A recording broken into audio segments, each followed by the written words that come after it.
Dear spectators, 1 minute to go. On behalf of the International Judo Federation, the United Arab Emirates Wrestling Judo Federation, and for all our sponsors, welcome to the final call of Abu Dhabi Grand Slam 2017, United Arab Emirates.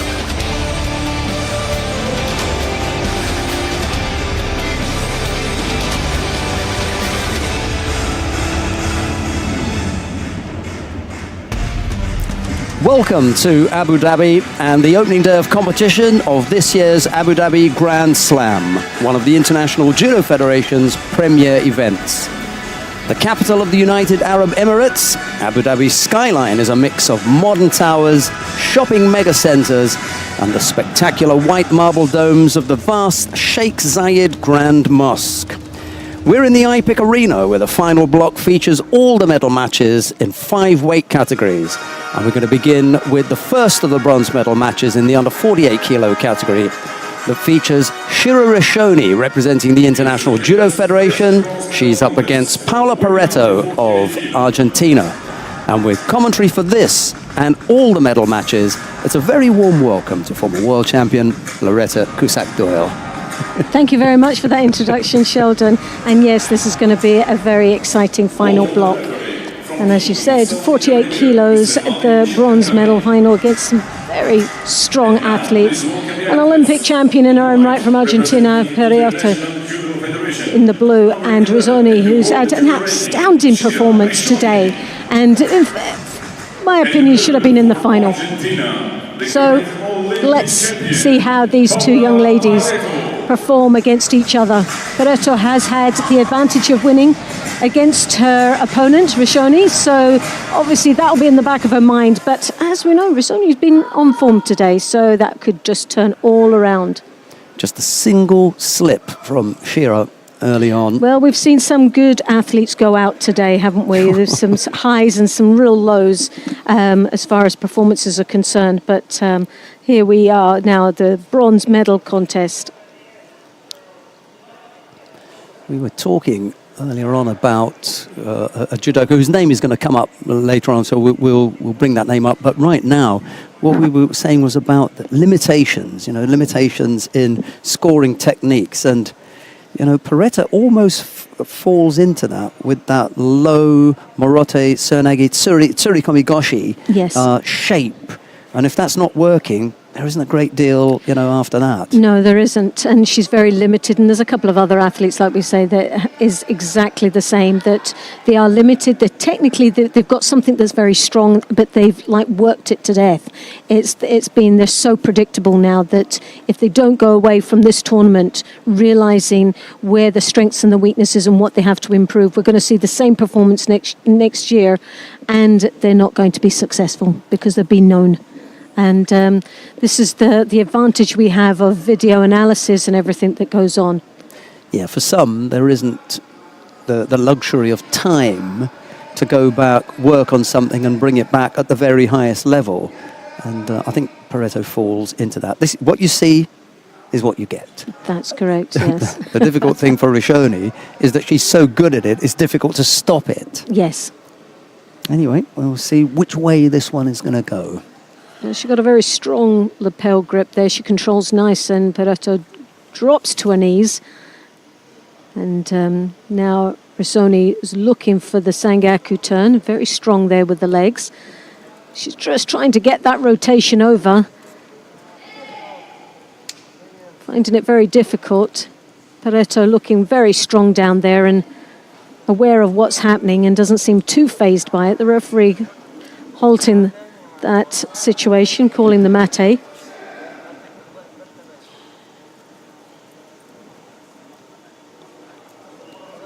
Both similar in stature there, very short, compact. Drop Tsuragi there once more.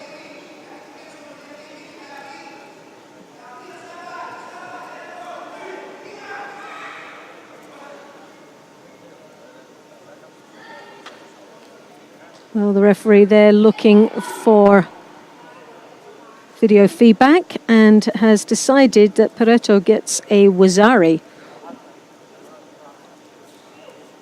A very generous decision, in my opinion, but nevertheless, it puts her in the lead with 1 minute and 46 seconds remaining.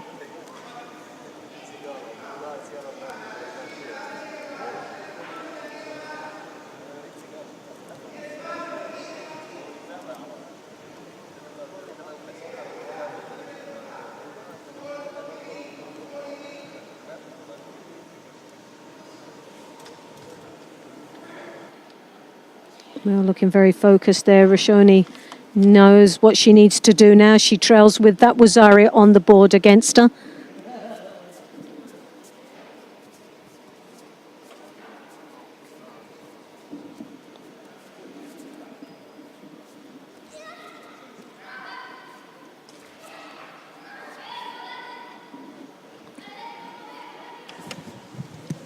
Shoni has also got a Judo there and is looking a little bit vulnerable down there in the Niwaza.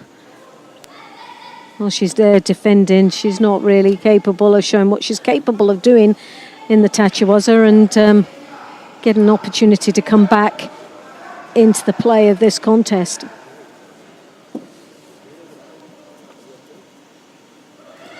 Lovely drop Sianagi there once more.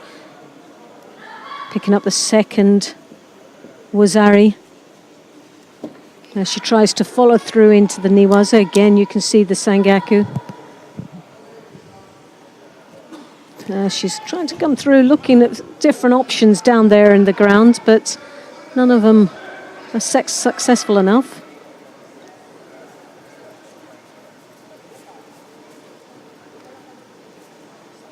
Vishuni drawing her opponent's head down.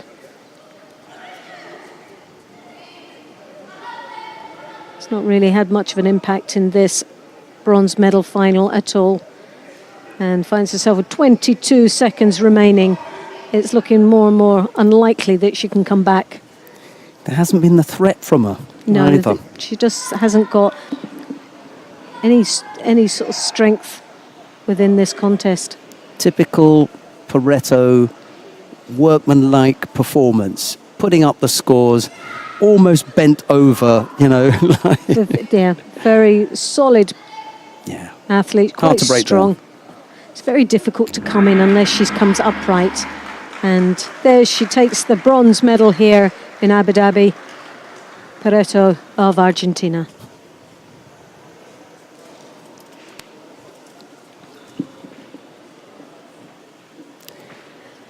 Well, there was no surprise package there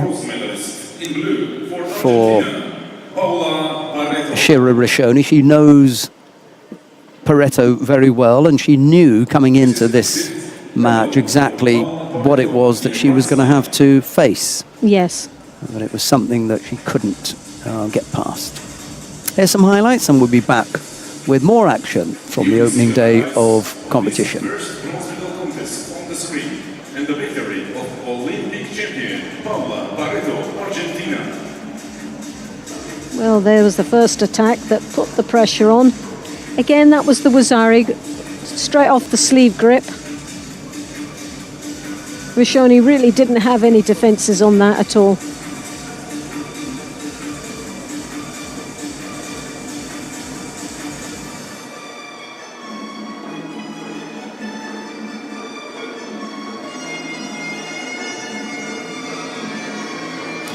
Now, you and I know from coaching what our, conversation with our fighter would be. Once she gets that, the hands on, you know what's coming. You've got to find a way to start defending that. And that was the problem. She was able to maintain the sleeve grips, and Rashoni really didn't have much to come back from on that. Coming up next, the second of the bronze medal matches features Chernovitsky Ava of Hungary. She's up against Odkonsetsid Galbadrak of Kazakhstan. It's Chernovitsky in the white judogi, Galbadrak in blue.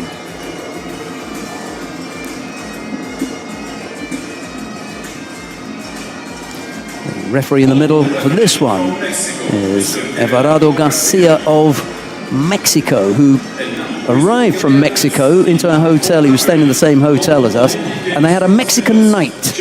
Oh, did they? And they thought it was for him. For dinner. Oh, right. Just what he didn't need after his long trip. There's Gal Badrak making her way into the arena. Gal Badrak, I call her the little pocket rocket. She's got a little dynamo. She work rate phenomenal, and it's got to be a favourite here for this bronze medal. She should have been for me in the final of this weight category, but sadly it wasn't to be. Dogova was on flying form today and defeated her in the semi-finals, but she's here fighting her way through for this bronze medal. Came into the competition as the number 1 seed, did Gal Badrak, so she throws that left hand high over onto the collar, drawing her opponent down, side skipping. Well, it's a good start, a very positive start for the Kazakhstan.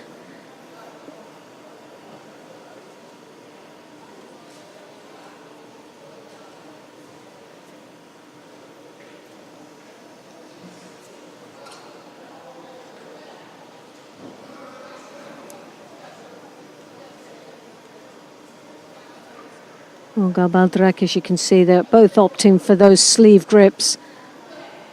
Very similar to what we saw in the previous match.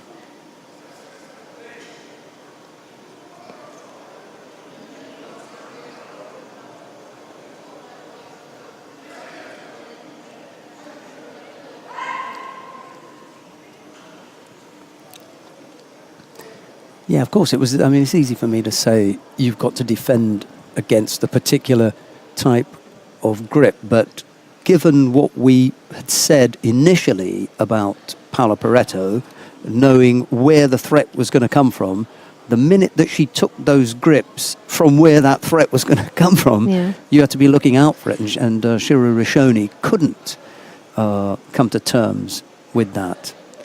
Well, the Hungarian looks to be under a little bit of pressure. Those sleeves are being drawn down, and to a point that she's looking very negative, picks up her first Shido, but so does Gal Badrak there, because she's got the grips. It is obviously stopping the Hungarian, but she's not actually doing anything with it. So there's the negative approach to that. It's just a defense. It's not an engagement. And this is where all these rules have come in, is to try and get the athletes, when they grip, the attack, not grip to defend. And that was bordering on both, hence the reason both of them now have picked up a Shido.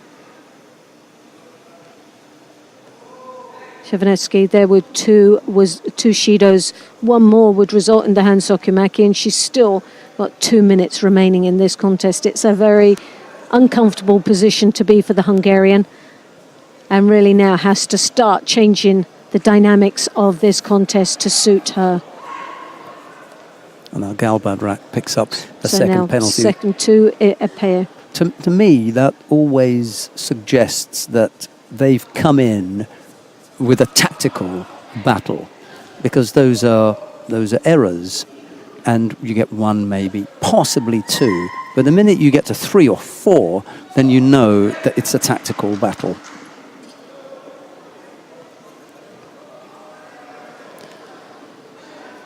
We didn't sign up for a tactical battle. We wanted a good head-to-head, didn't we?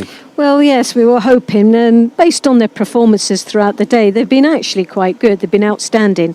So our expectations have been built up to be quite high coming into this bronze medal final. And a little bit of a letdown at this particular moment, but we've still got some time to see a sort of glimmer of hope. And there you've got Balgarak there, she's got that high collar grip. She's drawing her opponent's head down, and there we have that first score. Whether they class it as a stumble, I'm not sure, but yep, definitely there was the Wazari. And with 1 minute remaining, the Kazakhstan is now in a good position. Time's going to go very quickly now. Well, yes, definitely for the Hungarian, because the pressure is now on, but we might see a little bit more coming from the Hungarian, because she's got nothing to lose now, and hopefully that attitude will come through, that she'll start fighting, possibly creating an opportunity for herself to even this up, and might even go into golden score. It's either that or she'll leave herself vulnerable enough that the Kazakhstan will capitalise on it and throw her again, and for possibly a pawn. So we'll just see whether she sits back on this, hoping that somewhere along the line she might get the opportunity, or she will take full control from the Kazakhstan and try and make a bid for either even this up or taking the win within the 25 seconds remaining.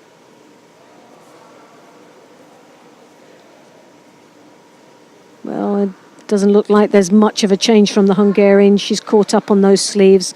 She's playing a waiting game, and the time is just ticking away. There isn't any options there, and I don't think she has anything left to give.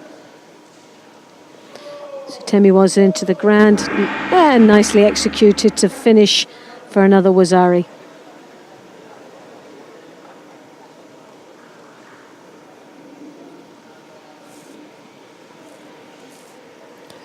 Well, that wasn't what the doctor ordered.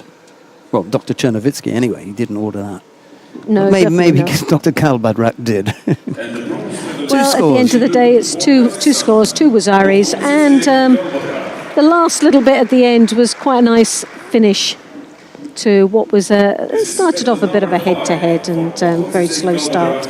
She began to look comfortable as well, didn't she, Kalbadrak, at the end? You know, didn't come under any really serious threat. You can see the highlights of these bronze medal And then right at the end, came up with a nice Sutemi Waza to add, well, insult to injury really, because she'd already scored, and came up with that second score right at the end.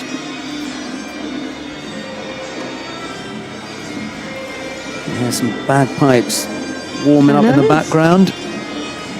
It's got a little bit of a Scottish theme for that. Yeah, it has, hasn't it? Yeah.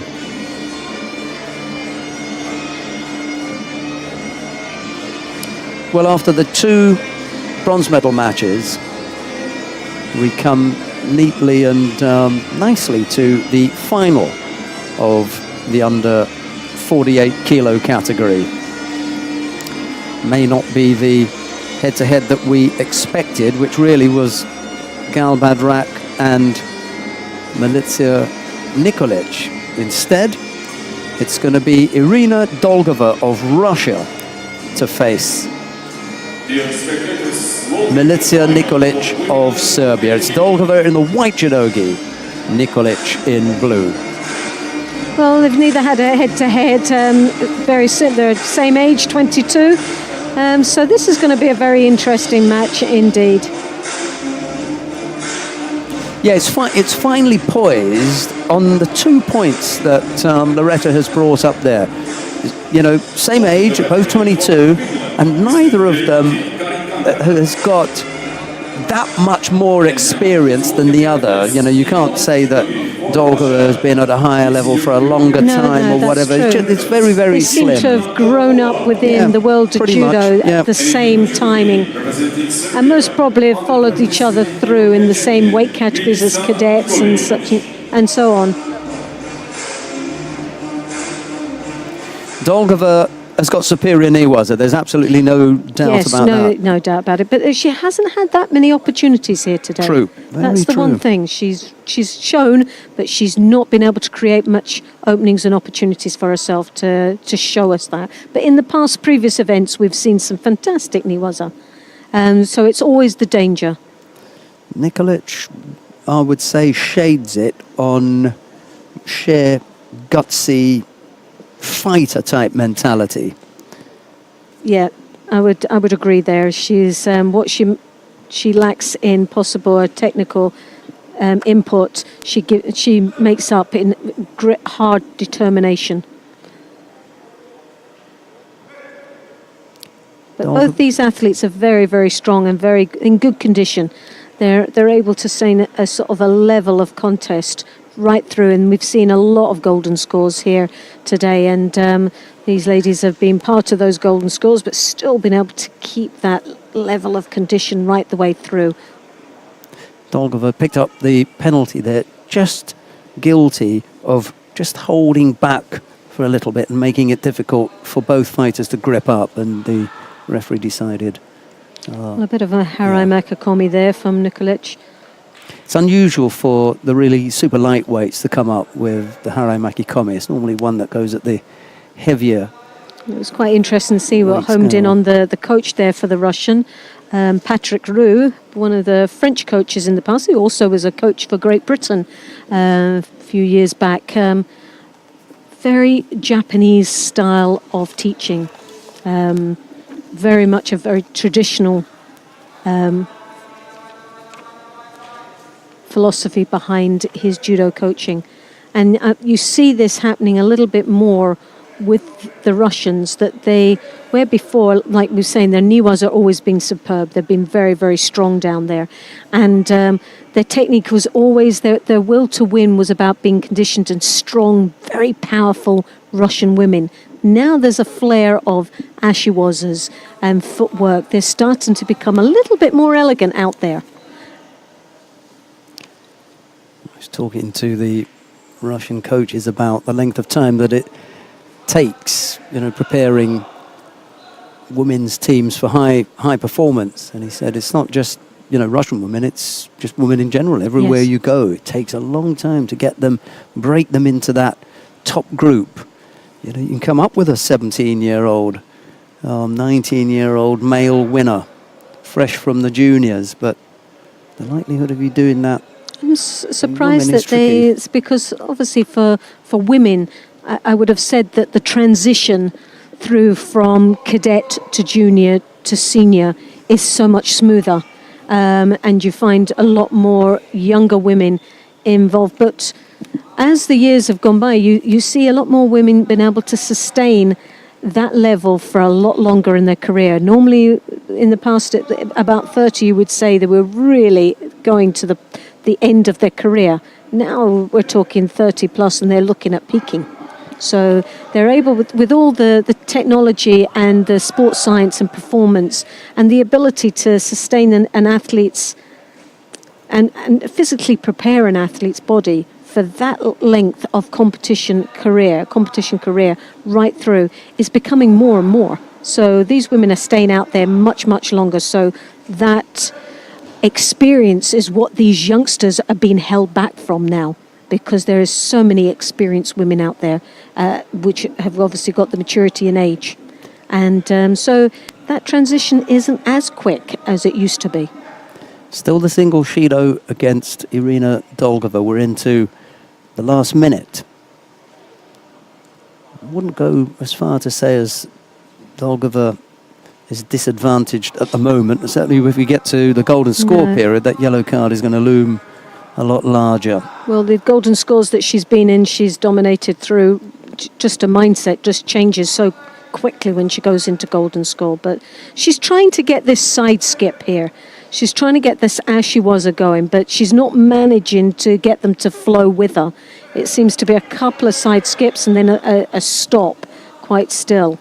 And she needs to, whether it's her own confidence of being able to follow it through, I don't know, but she's got the first initial movement of the ashiwaza.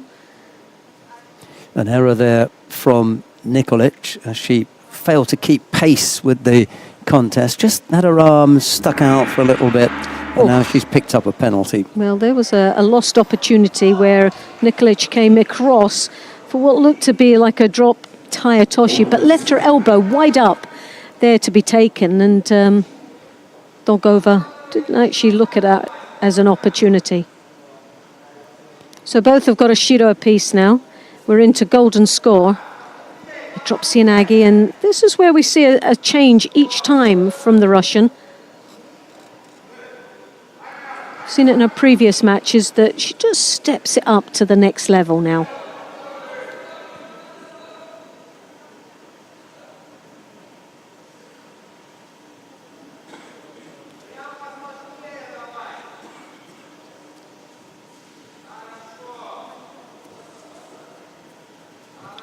Ouchigari there, lovely attacks, stepping across.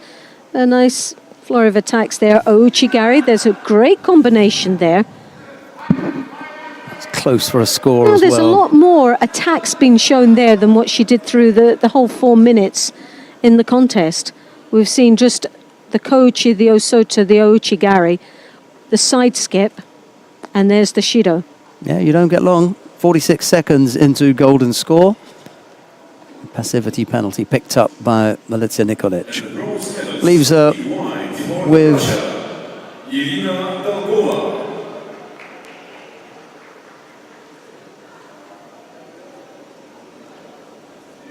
This is the second gold medal for Irina Dalgova. Yeah, I was going to say, I thought I heard bronze medal somewhere. Yeah. But it's a gold medal winning performance for Dolgova over Milica Nikolic. Well, she looked to dominate it right from the beginning, but into the golden score, she just took full advantage of that. But this is an opportunity that was lost. Before she's seen it, it was a little bit too late, but the arm was up in the air. And for someone who's so clever within the Niwas, they just lost an opportunity there.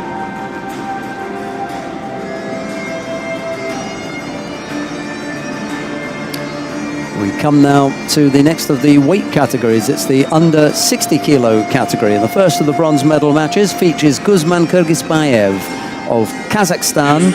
He's up against Sharafuddin Lutfilayev of Uzbekistan. Kyrgyzbayev in the white judogi, Lutfilayev in blue. The referee in the middle for this one, Jeon Yong-chun of the Republic of Korea. And now, please welcome the athletes. In white for Kazakhstan, gold medalist at Antalya Grand Prix this year, Guzman Kyrgyzbayev. Well, here's the athletes approaching into the field of play. It's very calm and collective as he struts away in there. Kyrgyzbayev from Kazakhstan, as you can just see him on our screen. Soaking in all that atmosphere, waiting to approach. The neighbours going head-to-head here, the Kazakh and the Uzbek. And I've spoken to Sharafuddin Lutfilayev on several occasions. He was quite forceful in his opinion about having been left out of the Uzbek team for the 2016 Olympic Games in Rio. His teammate, Diorbek Urazboyev, ended up going and winning a bronze medal. And I remember talking to him before. I said, well, you know, sometimes, you know, you can't have it all your own way. And then afterwards, he said, if I had it my own way, I'd be a bronze medalist by now. Oh, gosh. Well, he's still young enough to get to the next ones. And he's starting off well, as you can see, fighting away for a bronze medal here in this Grand Slam.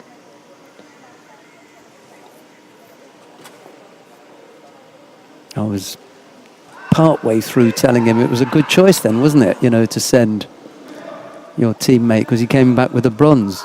He said, yeah, if they'd have sent me, I'd have come back with one as well. I'm surprised. That was so close of finishing there, but what aerial awareness from his opponent there to be able to come flying back on, placing the hand down over, spinning. Ouchigari placing the weight onto the wrong leg, though, allowing his opponent to hop out of that attack. Kyrgyzbayev, as you can see, with the arm round the back, controlling quite nicely. Oh, yes! Yes. Well, that was a lovely ippon.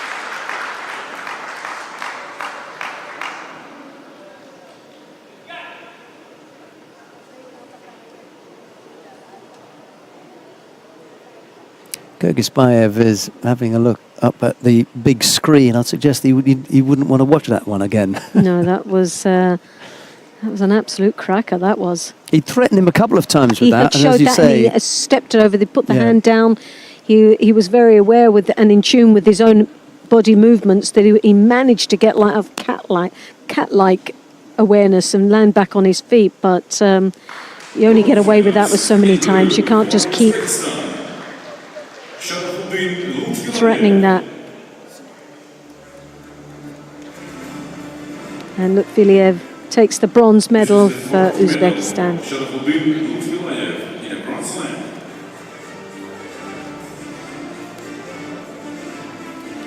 It would be nice to see the highlight of that very technique that got him to the bronze medal and a place on that podium later on.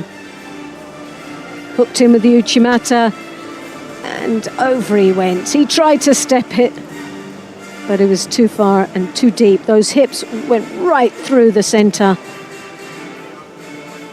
Great sleeve control, upper body control, planting his opponent flat on his back. That was some superb judo.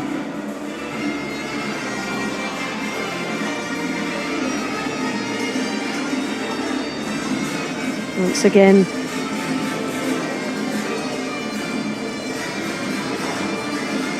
very flexible.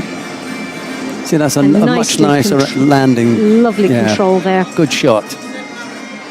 The upper body control was superb. He had that sleeve all the time in direction on that lapel, planting his opponent's body flat on its back.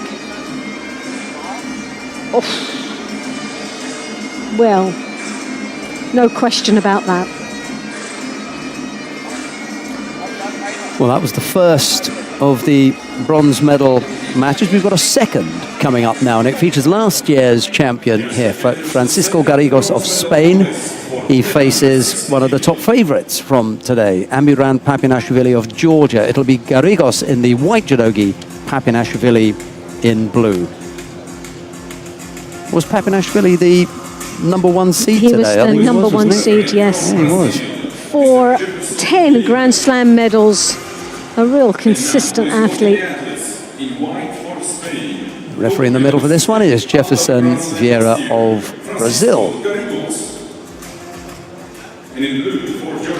He lost to the Brazilian in the semi-finals, Kitadayo, for that place in the final.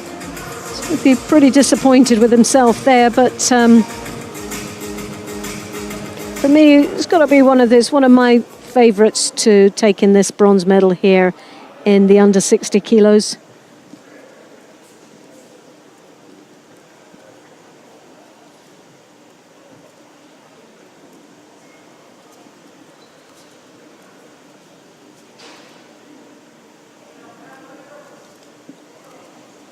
Well, he's longed to be a little bit cagey out there, and Garrigos really dominating in the kumikata and piling a bit of pressure there, but now it's starting to settle down.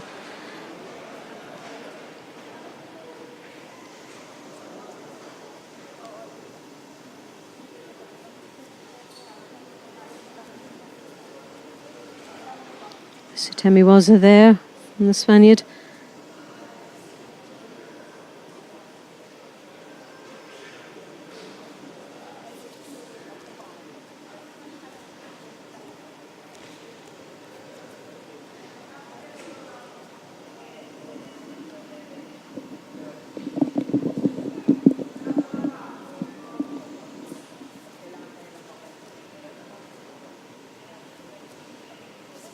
He wasn't there, was he? Oh, no, Garrigos thought about attacking, and yes, he just thought, I'm walking away from this one. Papinashvili got the movement perfectly right there. I'm not sure whether it was by accident or design, but he just happened to move away. Well, there was a mistake there made from... Ooh, and another one. Couldn't hold it. Garrigos there really made that ultimate mistake. The control there from the Georgian, the arm round the back, controlling the movement as he came through. The Sutemiwaza more or less landed flat on his back and could have cost him with the Usakomi. Once more he comes around the back. This time didn't secure the grip. Papinashvili putting a little bit more pressure on his opponent. Two fighters who won't be featuring in the under 57 kilo category today. Well, not in the finals anyway. Jovana Rogic on the right side of that shot, lost out to Anastasia Konkina. And Telma Montero lost out, surprisingly, to Amelie Stoll of Germany, although it wasn't really a surprise to Loretta Cusack-Doyle, Yeah, who she was good. rather fancied the German girl with a She's quite an good shot impressive at young that, lady. She fought well, and she had a lot of guts out there and a lot of belief in herself, and I think that came through in her judo. It was a pleasure to watch her perform today, and look forward a little bit later on.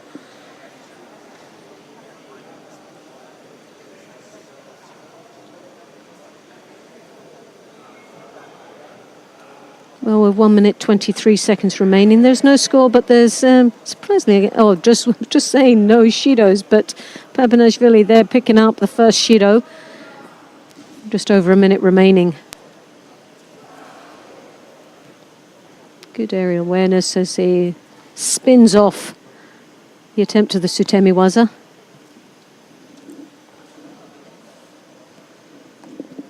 lightest of the two men's categories that we're featuring today. The other is the under 66 kilo category.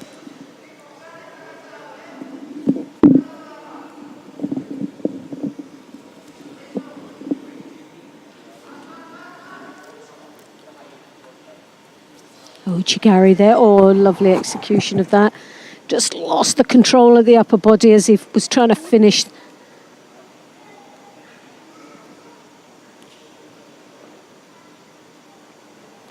Gagrigos there, rotating his opponent over, looking for the Niwaza, the Osakomi, but you can see his legs caught up. Really needs to tie the upper body. As he does, he's using his opponent's arm to tie up his own head, but lost the control there. But I think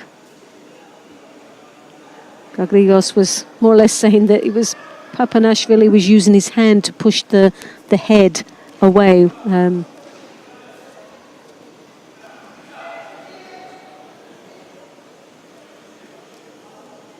So seconds remaining, and it looks like we're going to go into golden score in this bronze medal contest.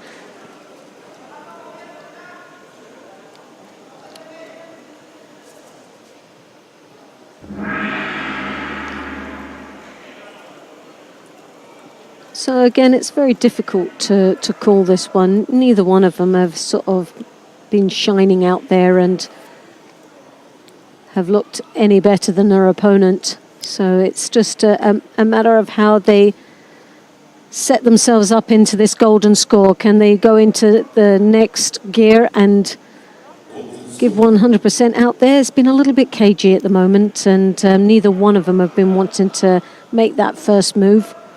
Just the single Shido. Yeah, that's all there is. Again, an attempt. I don't know what that was, but you would have said a bit of a Sutemi Waza, but it was nothing like it, to be honest. He just fell on his back. Yeah, just as he was. It looked more that he was panicking. I don't. Maybe he felt that the power of the upper body control from Papanashvili was maybe just too much for him to stay standing with him.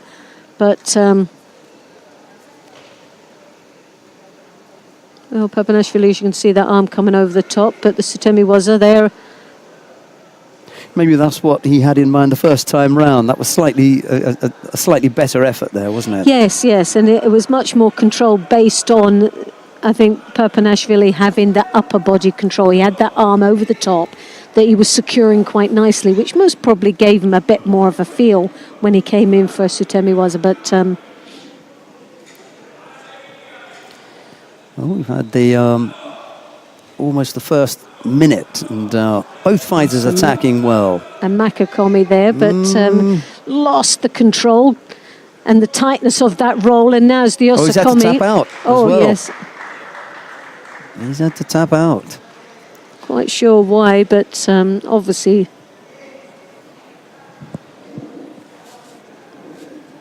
Well, possibly looking at the shoulder, a crushing of the shoulder and onto his own neck. I'm not quite sure, but... Well, if you get the right position and the right kind of squeeze, that becomes almost a shimiwaza. Especially if you can close the hands in and make the space really small. I unfortunately speak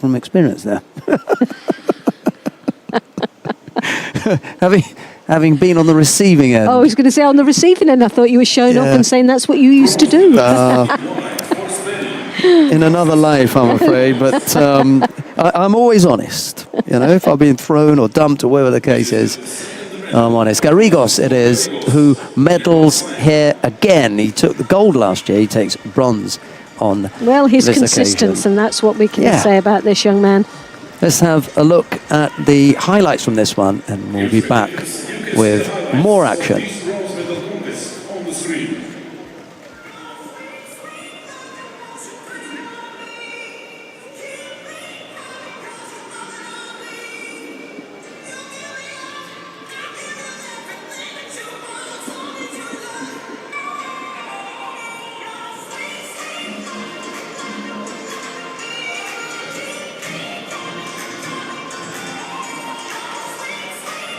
Well, there's the Osakomi. Yes, as you can see it. It was the shimiwaza. Yeah, he actually had his hand where we couldn't see it from this position. The hand was under the head, and he clasped his own hands together and put the pressure on. So it was a shimiwaza that he received the ippon for, which nice bit of judo. Right, we come now to the final of the under 60 kilo category. Felipe Kitadai of Brazil faces Robert Shvirabadze of Russia. It's Kitadai in the white judogi, Shvirabadze in blue. If you're just joining us, a very warm welcome to all the medal matches in this final block here on the opening day of competition at the Abu Dhabi Grand Slam. Salaam alaikum to everyone, in particular Nasira Mohammed. The referee in the middle for this one is Frank Wolf of Germany. London Olympic Games bronze medalist and 7-time Pan American champion, Felipe Kitadai. There's a look at Robert Shvirabadze as he prepares to take to the tatami. Fully bearded this time, Robert Shvirabadze. Kitadai, well, maybe he looks as though he's missed shaving for a couple of days. Nothing serious. Right, we're underway with the final of the under 60 kilo category.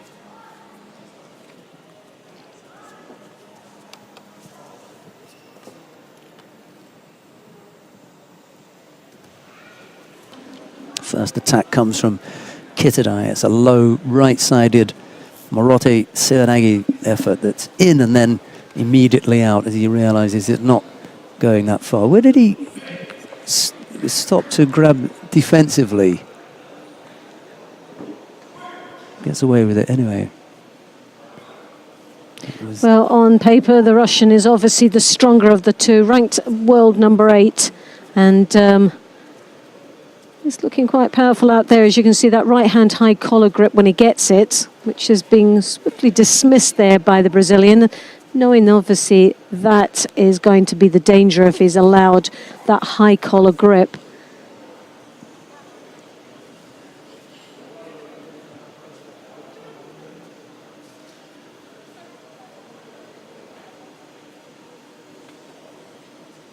Mishvido Baze. Obviously, these two have competed against each other, and the Russian has the upper hand as far as the wins are concerned. No, he's had that win already against the Brazilian. Will have been going into this contest a little bit confident.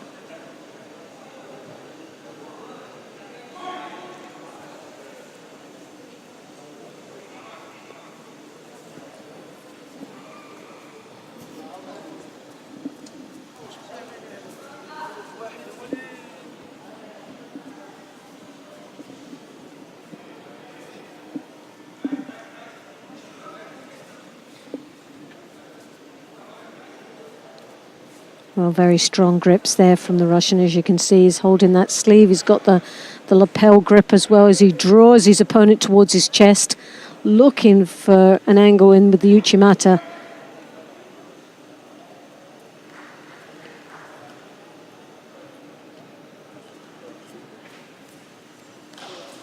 Kitadai, his head's down.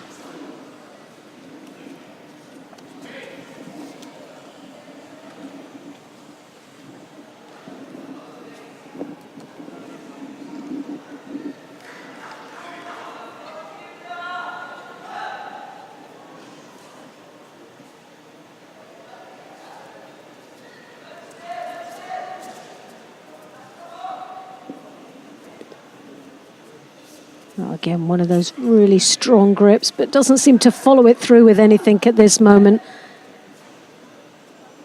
Today with a Shido on the board. 1 minute and 23 seconds remaining in this contest.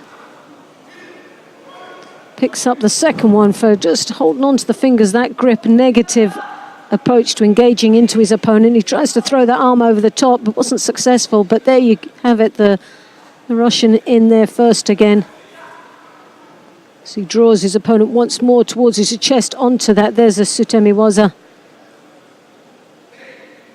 Good head-to-head this between Kitadai It's and very, very Shvidabadze. tight, isn't it? A very tight match. Best place for Kitadai to be is in 3 minutes' time, still on the mat. Because he's got better Yes. fitness and conditioning than Shvidabadze. Shvidabadze, come 4 minutes, you know, he's going to be spent. So Kitadai by then should be able to steamroll him. The problem is the 2 yellow cards that he's picked up. Yes, Shvidabadze is looking. He's actually looking very calm out there. He's in control. Doesn't seem to be too phased. I don't think he's actually stepped into second gear as yet, but I think he's. He hasn't got one. Maybe There's a possibility. Maybe the gear stick is just broken. That's it. He's first gear, and he's just hoping at one stage he's going to start going downhill and accelerating slightly. But there we have 21. Now they want to have a look at the penalty that was just given out. Now, Yes. for me, there is one penalty that you've got to go to for the referee, and that's when the fingers go inside the judogi, Yes. because he's standing a metre away. He can see that, and the only thing will be that Kitadai has done the same thing. And Yes, if they, and the fact that they're asking them to tidy fix up. their gis always is a good indication something's going to happen. And Well, we've got a big screen up here that we can have a look at, but Kitadai has failed to come up Yes. with an attack. and that's the And third, that's the third. and the Hansokimaki. So the win. Gold medalist in blue for Russia. Yeah, well, that's a rather unfortunate end to what was looking like a really finely balanced Yes, it balanced was. contest. Yeah, But, definitely. you know, the rules are that you need to attack within a certain amount of time, and whether or not, you know, we agree with that kind of thing at home is, you know, by the by, because the fighters know that, and what they can't be allowed to do is to bend the rules in order to suit themselves, making it difficult for their Yes. opponents. We've got to apply the rules properly, and if you're not attacking, then you pick up a Shido. If you've already got 2 Shidos, we can't say, oh, we won't give you the third because it'll end the contest. Yes. It's an infringement, and you pick it up irrespective of the time or whatever it is.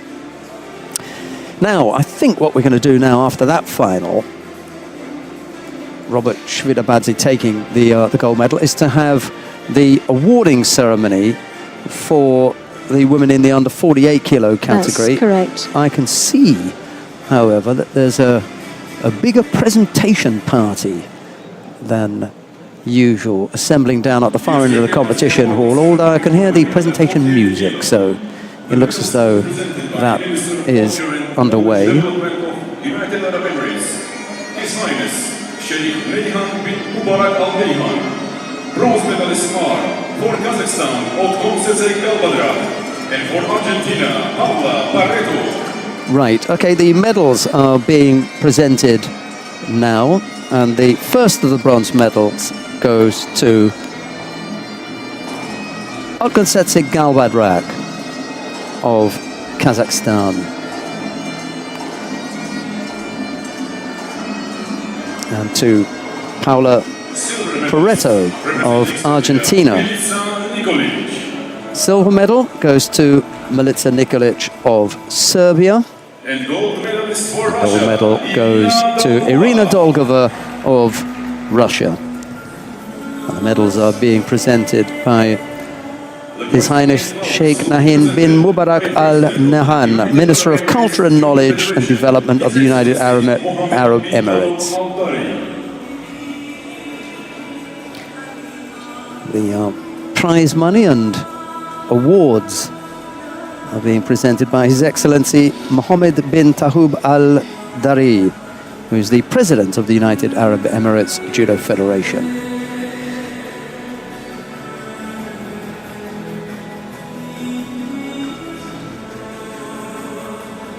His Excellency is a regular at these events. I don't think I've ever seen him miss one, which is nice. It's good to get that kind of support for your the national federation. And now the national anthem of Russia.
Thank you very much. Family picture with VIP and Judoka.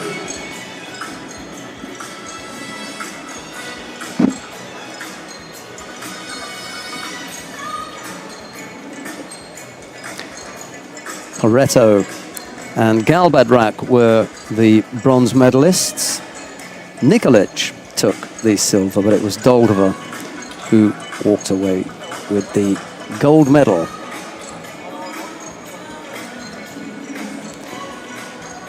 I thought there was something slightly different about the presentation party, and they're taking to the center of the stage again. And I think what's going to happen is that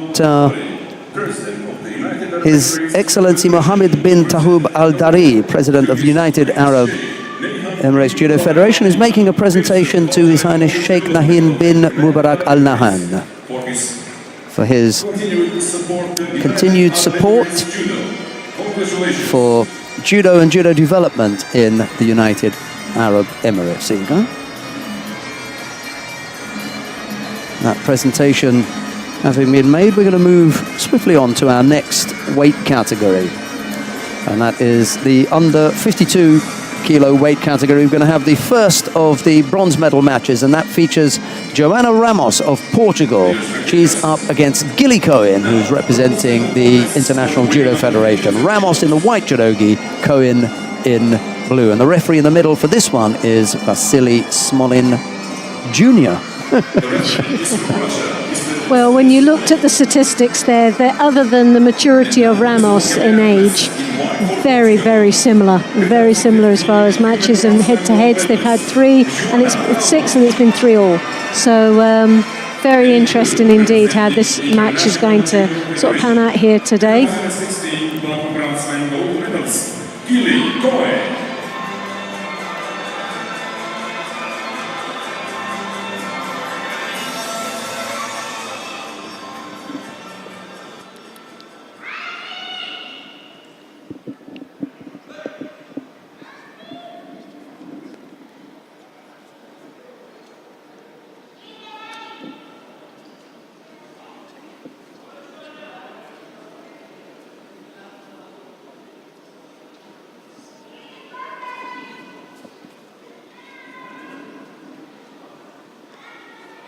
Well, these two ladies will be battling away here. No strangers of competing against each other.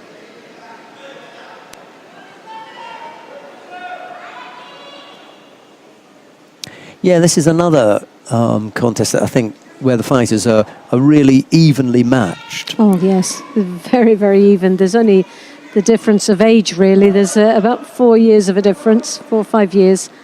Ramos, more senior. Ramos may be a little bit more, if we can describe it as punchy. You know, she's that little bit more... she has a bit more of an aggressive approach absolutely, to this contest. There's no doubt about it. She goes into her grips as an attack. And a boxing sort of like style, really. Gilly Cohen is a quiet, slightly more reserved fighter who, the minute she steps onto the mat, has one purpose and one purpose only: win. Yes. Of course, she does she's it very, always. But, she's very focused all the time in every contest she comes into. She's not easily distracted by anything. And in fact, I don't even think if she had a coach there, she would even worry if he was there or not. She's very direct and focuses on one person, and that's the one in front of her. You never, ever normally see her take her eyes off her opponent at any stage. Yeah, she goes in with that plan, and she tends to stick with it. There's a degree of intensity that's almost to the point where, you know, her cup spills over. Just that little bit, you know, needs to control. But that can take a bit from your energy and, you know, your nervous energy. You know, a little bit too intense. She stares through her. She doesn't take her eye off her at all. Finely balanced at the moment. Half the contest gone. Just a single Shido against Ramos.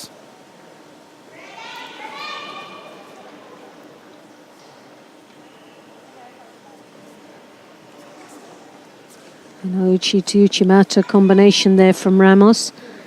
Really didn't give herself much option there. She came with the Uchi, never really committed to it, and then decided to change. But Cohen.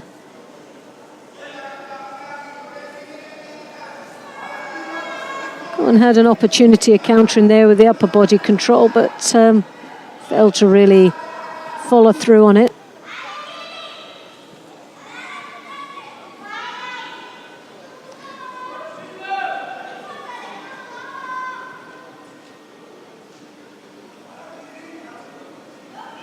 Ramos, comparing to her opponent, looks a little bit more scrappy and a little bit of out of direction instead of direct, where Cohen is hands in and directly towards her opponent. Ramos tends to come round the sides and to come in. She's also, if truth be told, slightly untidying some of in some of the gripping exchanges. She's looking very scrappy out there, and she's not averse to missing a couple of the grips. But even when you actually look at the two athletes and visually look at them, and there's one that's still crisp and tucked in and precise. The other one looks like she's been through a hedge backwards. She's like just dragged out there, looking a little bit worse for wear and untidy. Chance for the turnover here. Well, Ramos is... Good turn. Great opportunity there. Sadly, she missed out. She lost out on that great chance there to finish it off. Just turned at the right time. 2-1 now as far as the penalty score count is concerned. I didn't even see that coming. Yeah, so 2 Shidos now Ramos has, and with 26 seconds remaining. It's looking like this could go to golden score, but again, when you see Cohen, she's very tidy. It still looks like she's got bags of energy out there. Single score would do it now. No chance for a comeback if you score now. Again, with Ramos, she throws that leg up as if she's going to do an Ashiwaza, and it looks so scrappy and out of control.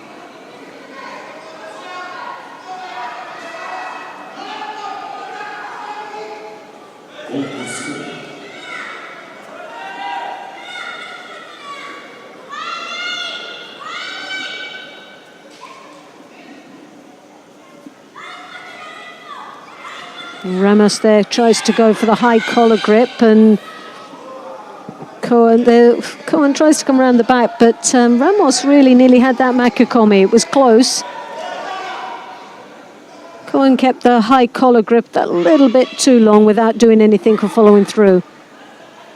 Oh, Sianagi, she switched it to the opposite side. That was most probably one of the strongest attacks that Cohen has done in this contest, and to the complete opposite direction.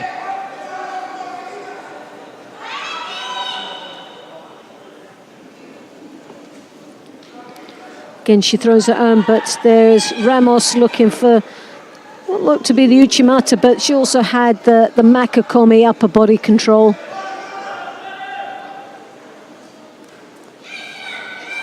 Well, Cohen very powerful on that grip. Doesn't seem to follow it through, though.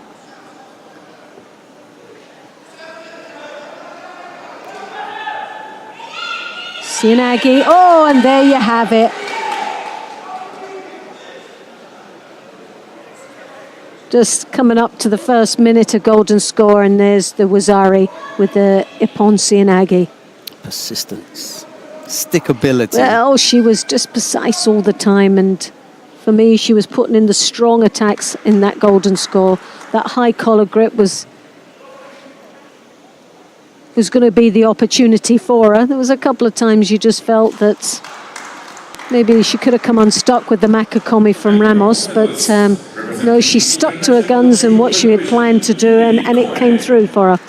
Look how nicely Ramos congratulated her after she won, and Gilly Cohen was almost shy in the reception of the fact you've won. You know, well done. She said, "Oh, did I? Yeah, sorry about that."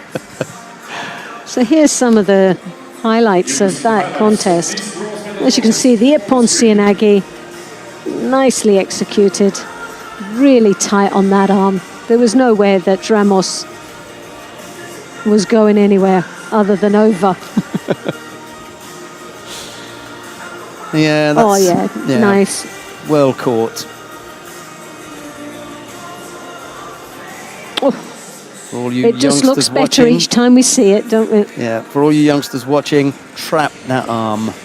Yes, and that's where the mistake is. Sometimes they throw their arm in and it gets caught up onto the shoulder and around the neck and they lose control completely of it. But she caught it right on that bicep, drew it in under the arm and then went for it and had full control. As tight as possible on the arm, and then the roll pays off. Right, Alexandra Larissa Florian of Romania faces Angelica Delgado of the United States of America. It's Florian in the white judogi, Delgado in blue. Well, again, you can see the world ranking 9 to 10 and very, very similar in statistics. It's going to be a very interesting match, this one. And now, please welcome the athletes in white for Romania. Well, very confident young lady there coming out for representing America, as you can see her there. And in blue for United States of America, this year Pan American Championships bronze medalist Angelica Delgado. And Florian, who has the upper hand of winning the head-to-head in previous competition.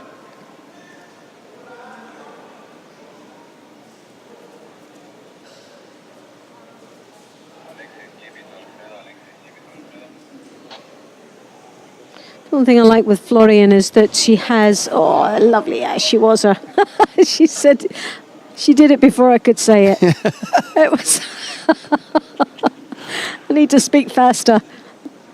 But yeah, she uses full advantage. She is slightly taller. She's very long long limbs and very tall for this weight category. And she uses her size so superbly with the feet, the ashiwazas, the uchimatas, the osotagaris. She really takes full advantage of the reach that she has with the arms and those lovely long legs that she has. We've seen some nice ashiwaza today, not least of all from Florian, but also from Mezhetskaya in the under 57 kilo category. That was lovely, wasn't it?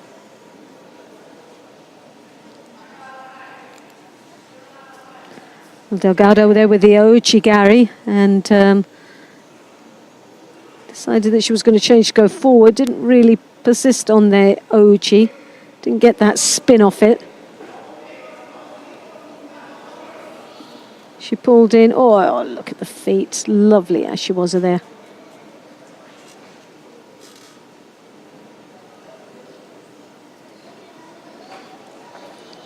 Oh, and again, those feet are just working superbly. Another Wazari. He's just picking her off there at this moment. Nice timing. And I'm always a believer, you got good as she was, then you can do so much more in your judo. It's most probably one of the most underestimated techniques to have, but the most skillful things to produce on a contest mat. The Japanese seem to have that off as a real flair, but they make them so dangerous.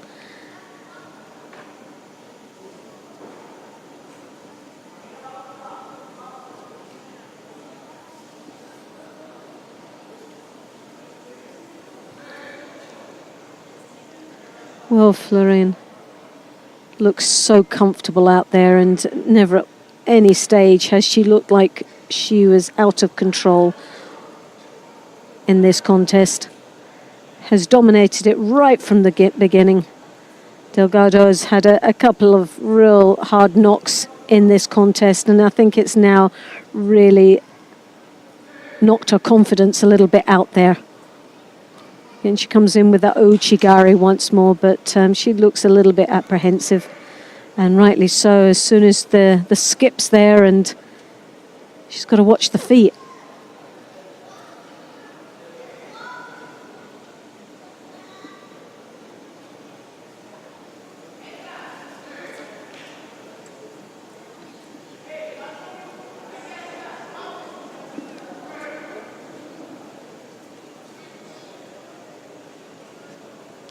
And Florian, as you can see, trying to get down that sleeve. Reaches up with that left hand to come round the back of her opponent's right. Crosses over the top again. That height advantage, those long limbs are just an extra bonus here in this contest.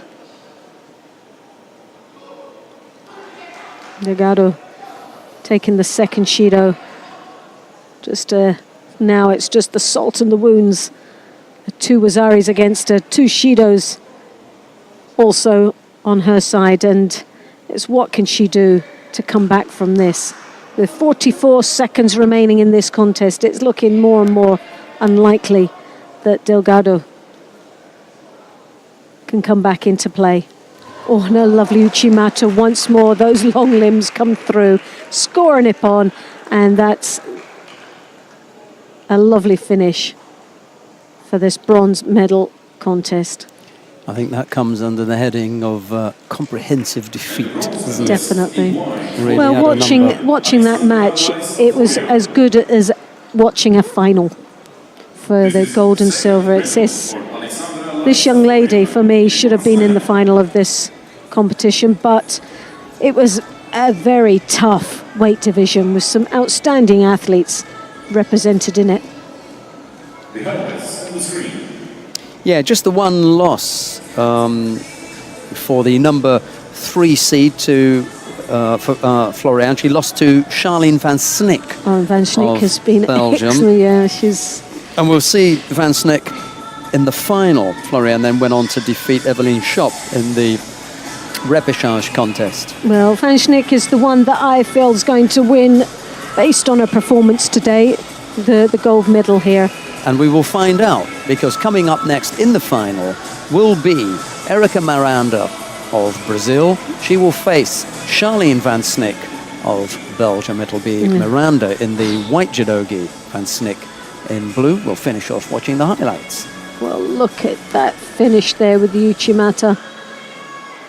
Oh. Flexibility and power that was generated through that attack.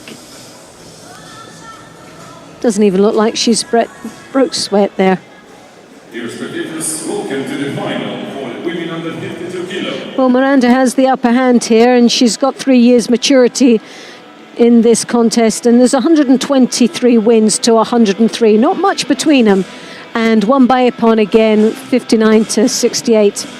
Ranked number 3 Miranda, 15 Van Snick. So, and that's just most probably those 3 years extra that she's had on that world circuit. This is going to be a very interesting match indeed, but my favourite here, based on just today's performance, has got to be Van Snick. And in blue for Belgium, London Olympic Games bronze medalist in under 48 kilo, Charlene van Sneek. The stadium announcer just reminding us that Charlene van Sneek was a bronze medalist at the London Olympics, and then adding additionally that it was under 48 kilos. I like that. I like that touch, yes. you know. He's on the ball. Well, she's made that transition from 48s into 52s. And that's not easy, because it is really such a difference. Massive change from 48s to 52s.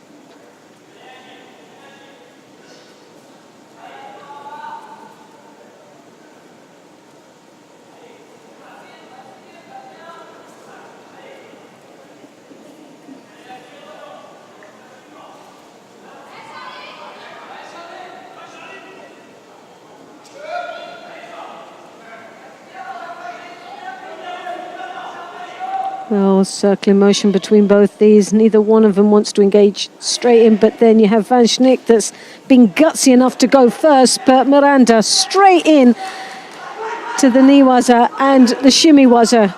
Van Sneek made that massive mistake as she went down to look up to find out where Miranda was, and the next thing she knew, Miranda was hanging off her neck.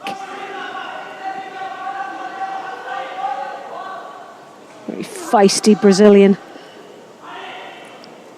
looking very confident out there. Attempt of a Sutemi Waza from Van Sneek there, trying to draw her opponent down.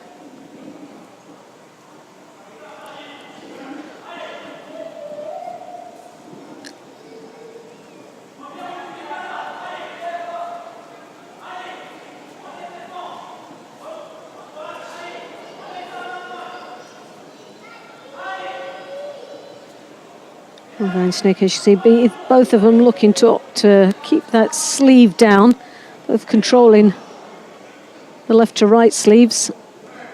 But Miranda taking the Shido for that very grip.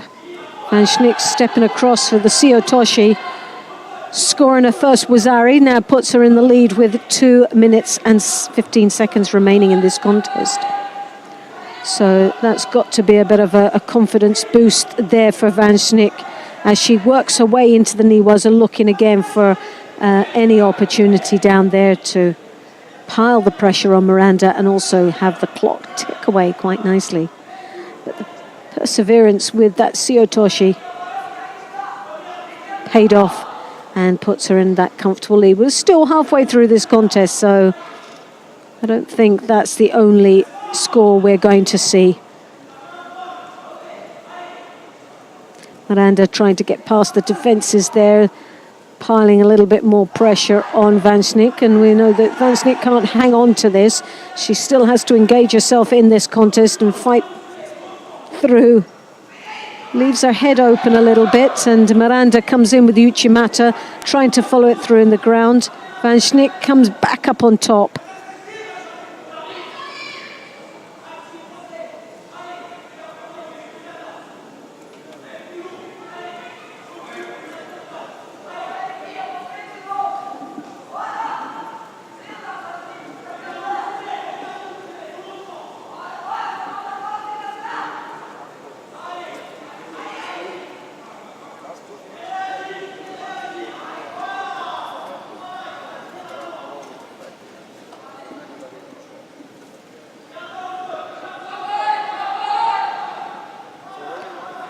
Oh, she's got that arm there.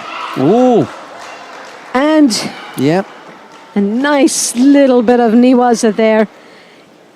Wasn't sure how effective it was, and I think Miranda underestimated how effective it was as well. Stayed in there a little bit too long. Stayed in there far too long. Thought she was going to be able to pull herself out or hold into that position, but that was the biggest mistake she'd made.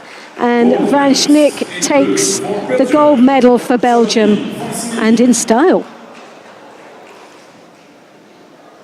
Yeah, you know, you run the risk sometimes of what to do in that, what appears to be the top position.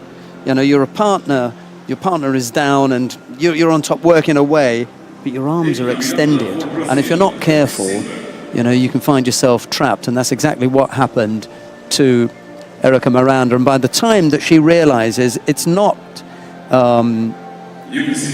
yeah, she's had to tap there. And it's an unusual one. What she's done is she's gone over the arm and under. Yeah. She's braced it against her own leg and then pushed it out to the side. Yeah. So she's actually put the leverage not on the bicep, but she's actually put it on the joint of the arm, and right on the side.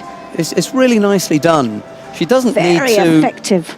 See, she would have been protecting her right arm from the roll into the Juji Gatame, but it was the left arm that got caught The mistake, from that side. the mistake she made, Miranda tried to bring her up. She tried to lift her up, and what she did, she accelerated that by stretching it out herself. Very nifty. The medals are being presented in the under 60 kilo category. And the first of the bronze medals goes to Francisco Garrigos of Spain, and then to Sharafuddin Lutfilayev of Uzbekistan. Silver medal goes to Felipe Kitadai of Brazil. The gold medal goes to Robert Shvidabadze of Russia, and the medals were presented by the president of the International Judo Federation, Mr. Marius Visa. Well, here are some highlights from the under 60 kilo category final, and as soon as those are over, we'll have the anthem, a family picture, and then we'll be back. Then we'll be back with more action. Stay with us.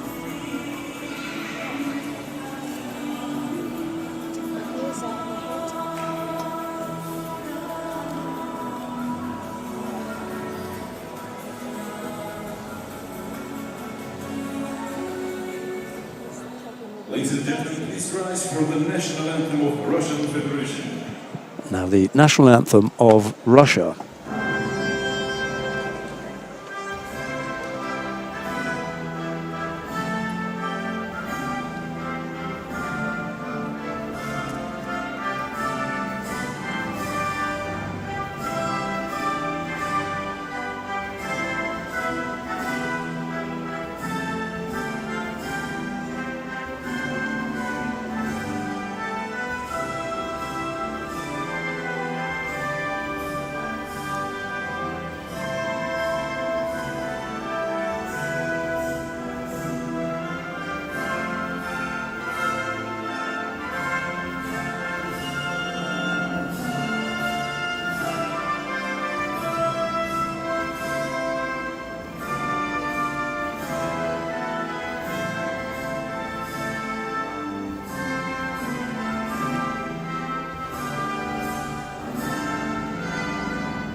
Two in a row for Russia, that is.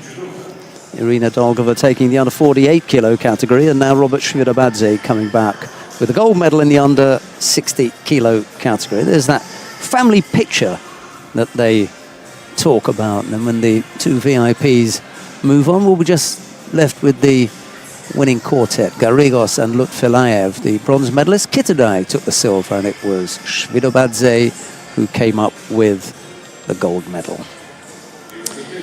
Right, we've got the next of the weight categories. Now we'll begin with the bronze medal contests in the under 66 kilo category. And the first of these features Davidosh Timurkeleg of Mongolia.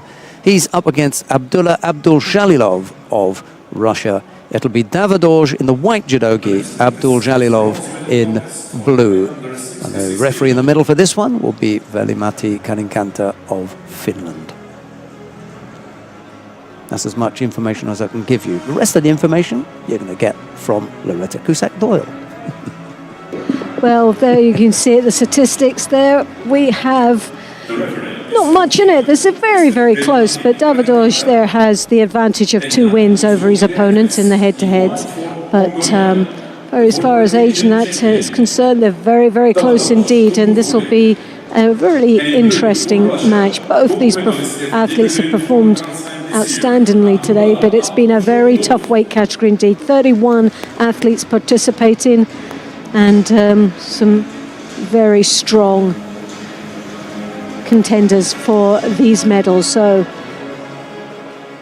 the last match of the day for these two athletes and the last chance to gain and get their hands on that bronze medal. As you see Davidoj there from Mongolia in the white.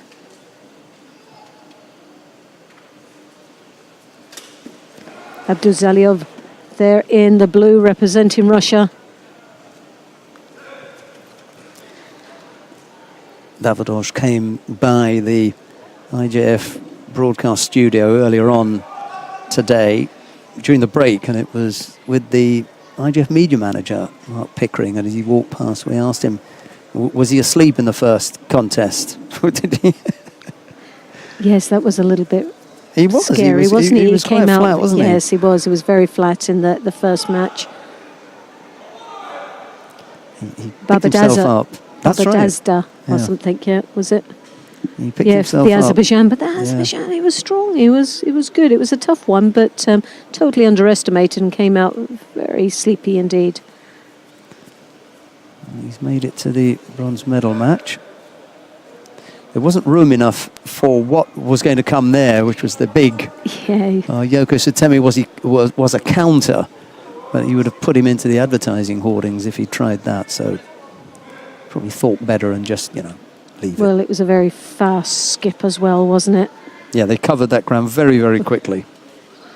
Oh, Sodi there. Oh, over he goes. Oh, and Ippon. Oh, he's not happy. No, it doesn't. Oh, it doesn't look happy there at all. Yeah, he had trouble with that elbow earlier on, he said. Shoulder and elbow, and now it's definitely done. I'm just trying to think if that's the side. Now, when we were talking to him, he indicated his shoulder. That would have been, he would have been standing on that side. It would have been the left. So let's have a look and see if he's holding anything on the left side of his body. No, is it his left or is it? He didn't shake earlier on with the right hand. It is He's his using left. his right hand, so Yes, it is his left. It's left. Yeah, just let's have a look here. Yeah. Yeah, left hand is nowhere near it. That's hanging, so he's got some problems down that side, definitely. Well, Abduzaliov there takes the bronze medal for Russia in the under 66. So that was a very quick win for the Russian. And here's the highlights of that very match. Strong grip there from the Russian who comes through.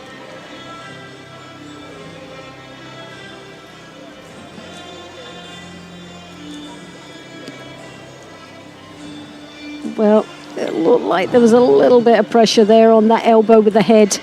The head trapped the elbow and locked it as he went over.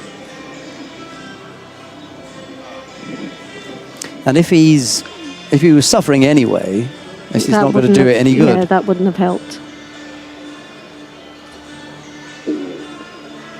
Definitely looked a bit of a sore one, that's all I can say.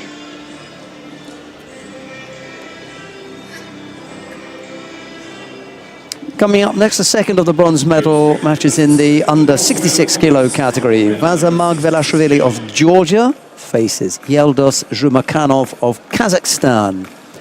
It'll be Margvelashvili in the white judogi, Zhumakhanov in blue. The referee is from Germany, Mr. Frank Wolf. And now, please welcome the athletes. Frank Wolf of Germany is the referee in the middle for this one. Bronze medalist and last year European champion, Vaza Margvelashvili. And in blue for Kazakhstan, Asian Championship silver medalist, Yeldos Zhumakhanov. Zhumakhanov there, as you can see in the picture, coming onto the field of play, and you've got Margvelashvili just entering the mat. Both looking very comfortable and very confident as well.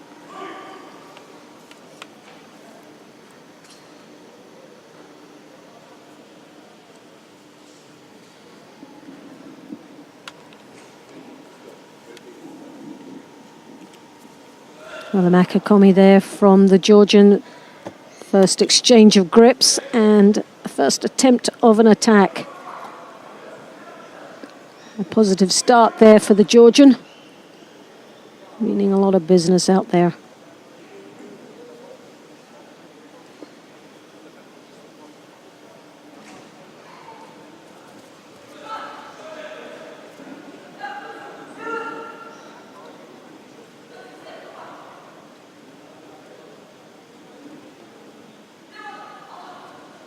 Zumakanov there drawing his opponent down. He didn't really secure that grip well enough.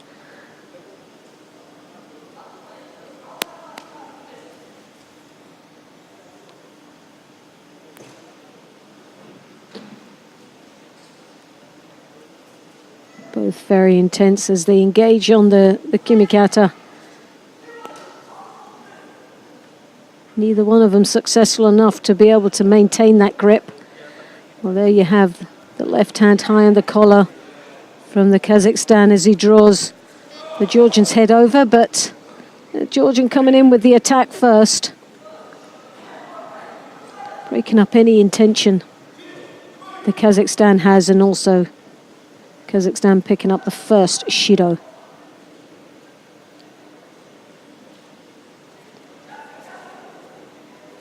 Georgian coming over with that left hand high onto the back. Just held it there for a second and then let go, and that's why he didn't pick up the penalty for that cross grip. He's done it again.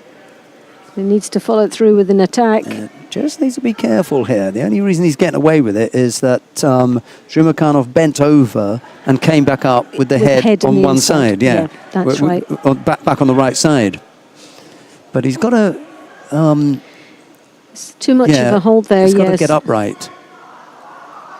Zhumakanov, he's a little bit too bent over and defensive, and Frank Wolf has decided, sorry, pal, that's too much.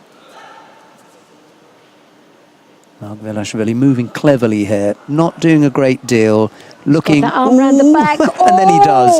And he may get given this depending on what they think about the head. Yeah, that's... Tries to turn him here. I don't think there was much option there. Oh, gosh. He goes off on the side there. I don't think he's attempting to bridge here. I think he's... I think he's just attempting to try and get out of trouble, because I don't think he had much... Well, they're going to give it. He did.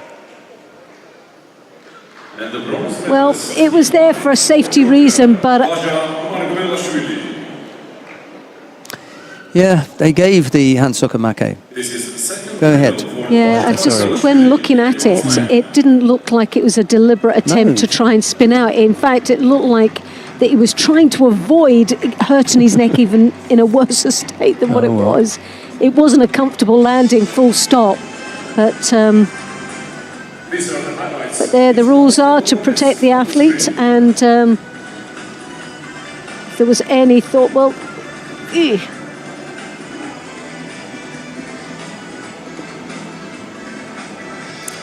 it's probably not the best view yet. I think we're going to get another angle, and it's the shape that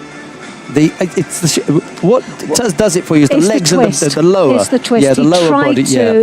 And that's most probably what sealed the fate for him, is that I don't think it was a deliberate head dive. No. But when he got down and he hit the ground, he then tried to twist the body. That's right. To avoid. So it was the twisting of the body that just accelerated that move into danger. And that's why they give it. Any attempt to avoid being thrown when you're on your head is going to be called the same thing as if you had done the dive yourself. It's hard not to. Right, the final of the under 66 kilo category. Tal Flicker, representing the International Judo Federation, goes head-to-head now against Nijat Shikhalizada of Azerbaijan. It's Flicker in the white judogi, Shikhalizada in blue. Well, they've fought each other 3 times, and it's 2-1. Flicker having the advantage, or the disadvantage, I should say. And but the rest of the statistics is very, very close indeed. But for me, Flicker, he's not been one of the most exciting athletes out there today.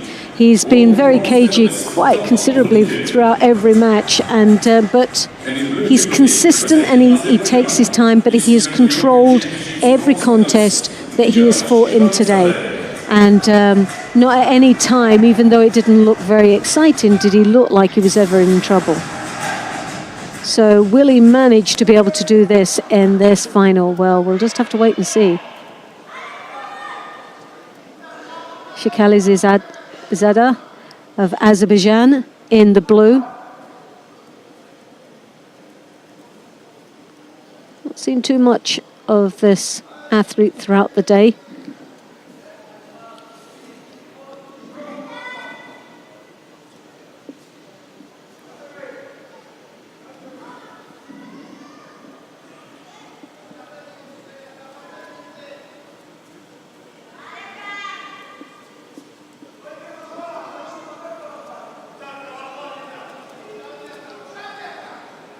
Well, flicker there as you got that lapel grip.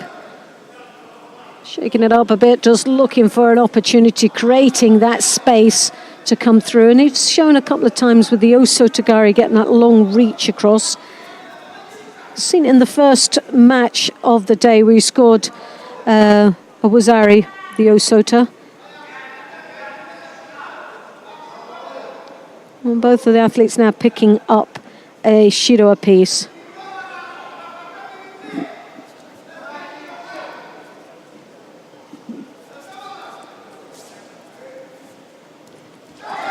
Tominagi from flicker, nice attack, very strong. Shikali Zada really needs to start coming into play here in this contest. He throws that left hand high up onto the collar, drawing flickers down to his knees, but there you come through with the Sianagi.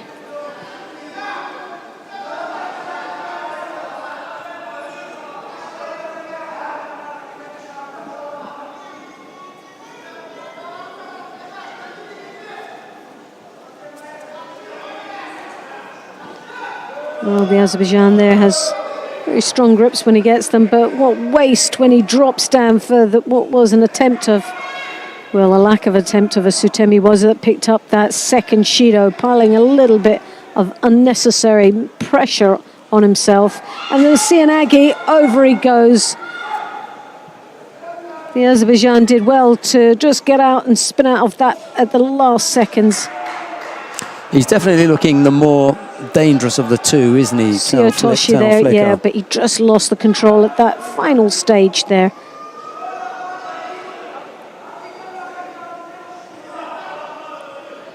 But still, just under 2 minutes remaining in this contest. It feels like a lifetime these guys have been out there.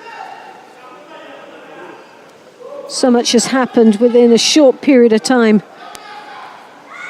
Upon Sianagi, their attempt, the Azerbaijan was a little bit weary of that. Oh, and the Sianagi once more. Just losing control again at the end. And it's all coming from the Azerbaijan throwing that left hand over the top. Now that's 3 times that left hand's come over. And he doesn't seem to learn that at the end of that throw of the arm, you're going to go for the Sianagi. So he's tempted fate there 3 times.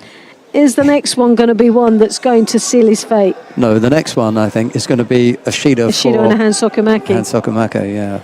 A Shido for passivity. He hasn't been able to put in an attack simply because Tal Flicker has been non-stop with the attacks. And the thing is, it's a little bit harsh because it's not that he isn't engaging. He's engaging because he's then adding more fuel to the fire of Flicker as he comes through with that Sianagi. But it's been instigated by the Azerbaijan. Oh, they decided to give a Wazari. It could be for the landing. I saw a couple of replays. Oh, that's the Ichimata.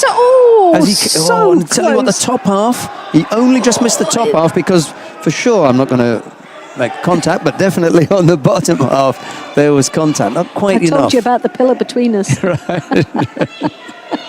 wasn't quite enough to come up with the score. Now it's Flicker who just pushing that arm into the body.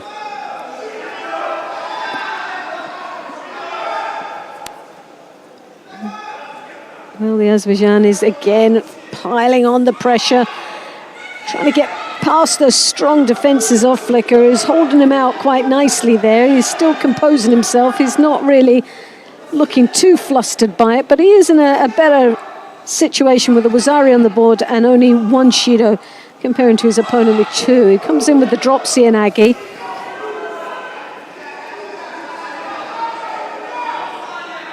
Shikalizada really under pressure. Oh, and a Marote Sianagi.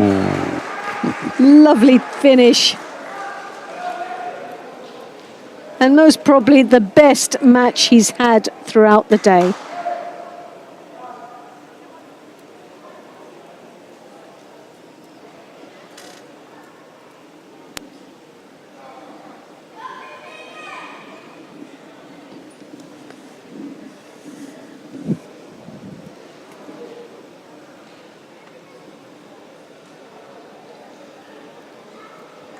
And the gold medalist in white, representing International Judo Federation, Tal Flicker. The gold medal goes to Tal Flicker. This is the second gold medal for Tal Flicker. Oh, another one of my predictions coming through. So keeps me a happy bunny.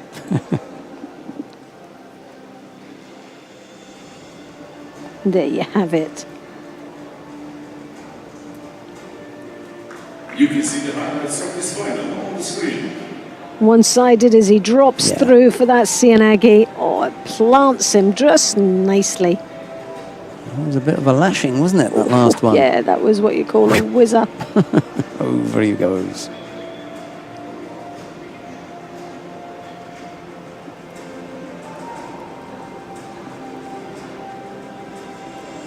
Just seems to get better every time you replay it. Lovely execution there. One of the best matches, definitely the best match he's fought today. And what better time to do it in the final. Well, we've got the awarding ceremony for the women in the under, where are we?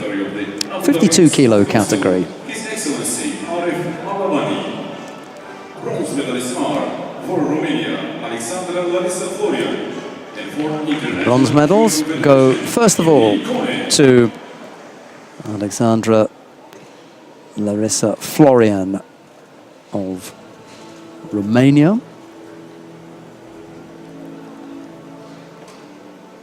And then to Gilly Cohen, representing the International Judo Federation. representing Brazil, Erika Miranda. The silver medal goes to Erika Miranda of Brazil. Gold medals for Belgium, Charlene Van Snie. And the gold medal goes to Charlene Van Snick of Belgium. The testimonial flowers will be presented by Ambassador for Romania in the United Arab Emirates, His Excellency Mr. Adrian Magellan.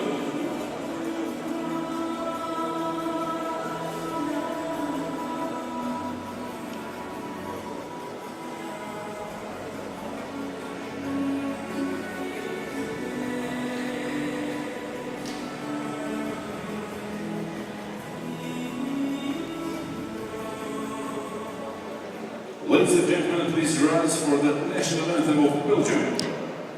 And now the national anthem of Belgium.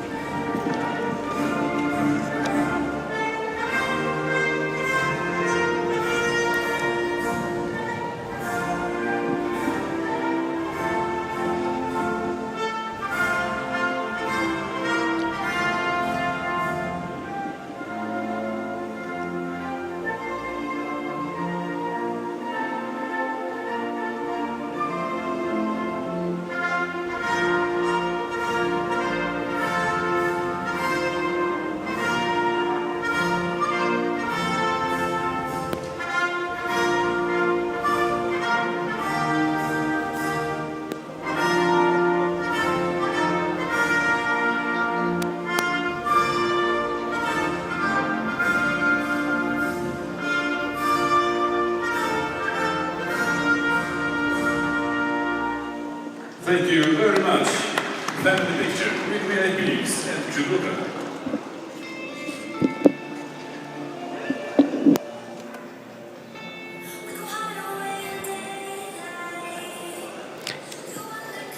Family picture, and then we'll be back with more action.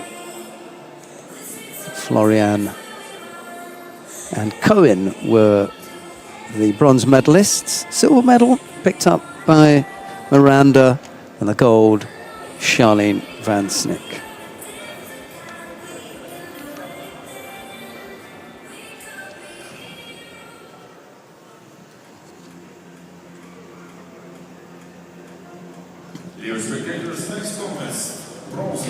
Right, we come with the first of the bronze medal matches in the under 57 kilo category.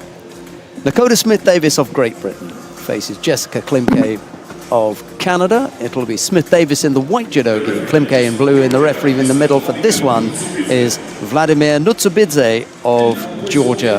Here is Loretta Kusak-Doyle. Thank you very much, Sheldon. And this is going to be a very exciting one for two reasons. Well, it's Great Britain on a medal match.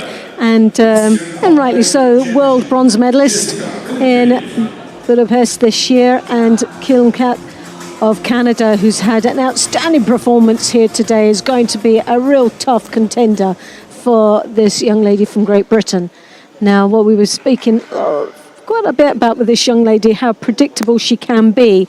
She's been very good at the drop Aggies. They've worked for her all day, but has Dakota Smith-Davis been watching, and does she have anything to come back from?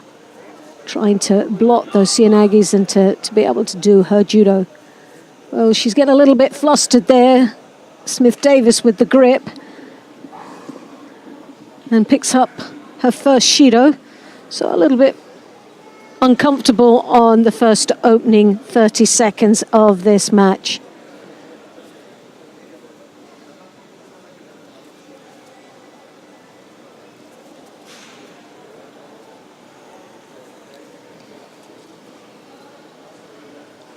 Well, she's looking to take control now of the sleeves.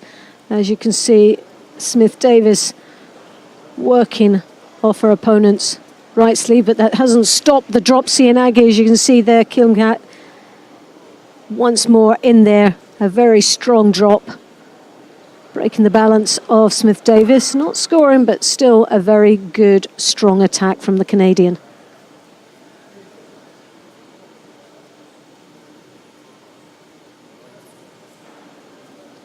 Once more, you see that drop. Easily dealt with that time. She's very, very busy out there. She just tires you out watching her. Her work rate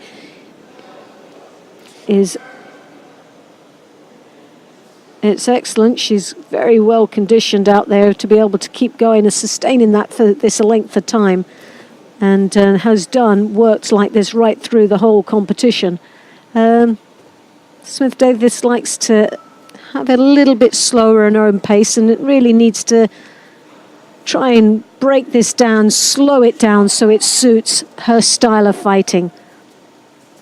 Loretta was hinting at the one-dimensional threat that Klimke appears to offer at the moment, but we've just seen the one attack from Jessica Klimke along that side that Dakota dealt with reasonably easy, just moved off to the right side and dealt with that. Let's see whether she's got a feel for it, as Klimke picks up a second penalty with 2 minutes to go. Here's Loretta. Well, Smith-Davis there, I think, has started to realise what she's capable of doing. Klimke has picked up the second Shido. She's got that sleeve. Dakota Davis knows that she has to throw that right hand high on the collar, break it down, slow it down. And she seems to have got a bag now on what to do. She draws the Canadian down onto her knees. And a defensive move from Klimke that's really...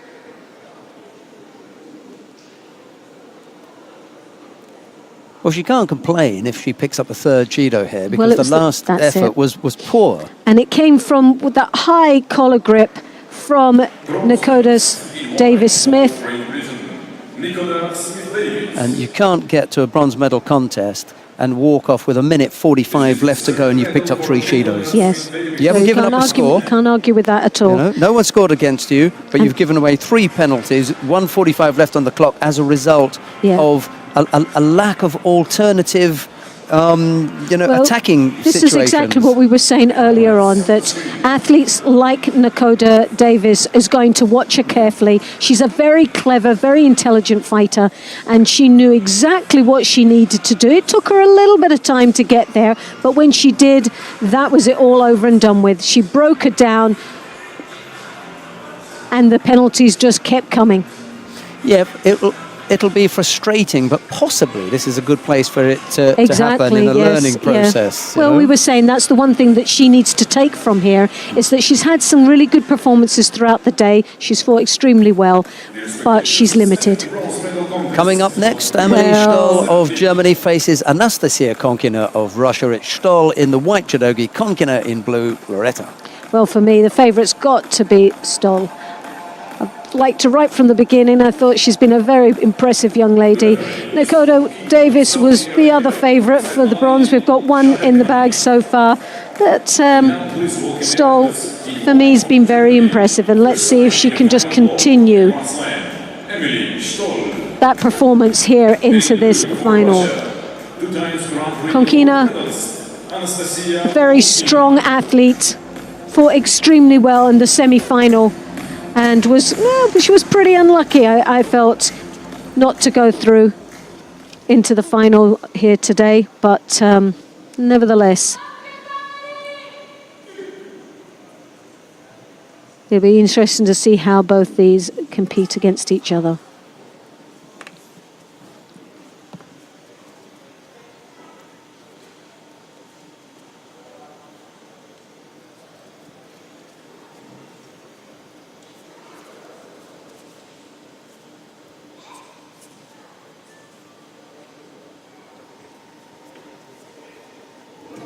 Well, Konkina, what a change there. Well, it looked like Konkina had her all over the place there. She hooked him, Ochi to the Kochi, came round the back, and look at the change of direction from Stoll. Fantastic. Close. Anybody else would have been lifted and finished by then. Amelia Stoll did extremely well, read that so right, and got the timing of that perfect. Again, she lifts up. Oh, the Ochigari. She put her down and lost grip. She lost control there. Konkina just capitalized on that. Nice score. And Wazari puts Konkina in the driving seat now with that Wazari. Someone was going to go, wasn't it? They both decided you know what? This is what's so exciting about this match. Either one of these girls are going to go for a big one. Oh, look at that. She still was like, I'm gonna throw her away. She got confidence based on that last attack and engagement, but that confidence just became a little bit just too much. Underestimated Konkina quite considerably there. But that's what I like about this German. She's gutsy. She'll go for it, and she's got no fear when she goes out here in this contest. Again, look at that. That's a score. It's got to be a Wazari. I think you'd already called Mate. Oh, had he? Yeah. Right. Well, there's me getting carried away. You just want this to come back into play and just keep going.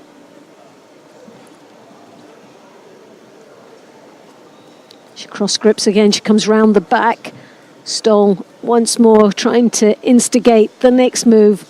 Konkina looking for that Ochi-Uchimata combination once more. Oh, she comes out and almost the Sukeshi. So close.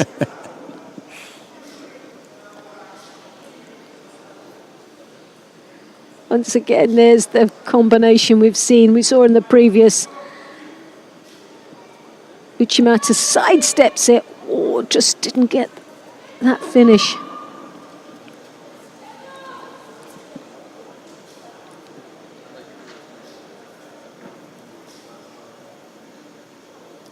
Well, Stoll might be a Wazari down, but it's definitely not finished in this contest. She's still got 1.5 minutes remaining in this contest left, and she's making full use of it. Konkina there looking for the Niwaza, and as she does, the valuable seconds tick away for Stoll.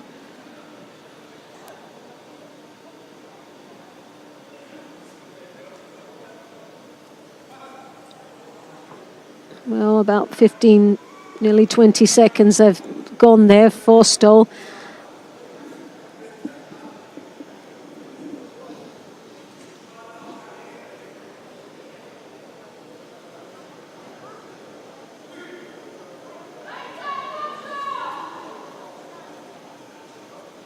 Gary from Stoll. Uchimata 50-50 there on the attack. Wasn't sure which way she was going to go, but don't think Konkina knew which way she was going to move it on there. Again, once more, she looks for the Niwaza, and rightly so. The clock ticks away quite nicely for the Russian.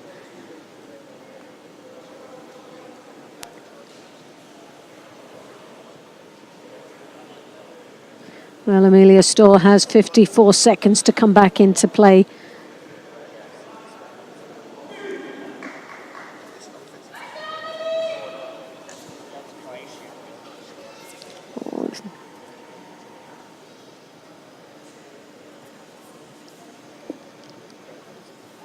Well, you just sense the anticipation of something happening big here, but as the time goes on, the quality of technique is starting to lose a little bit.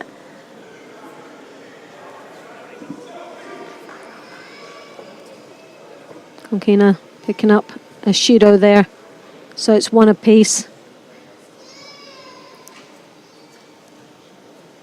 Stoll looking to try and create any opening there, working with her feet with the ashiwazas. The arms slipping round the back. Dropped her face there, Konkina getting herself out of trouble, and rightly so.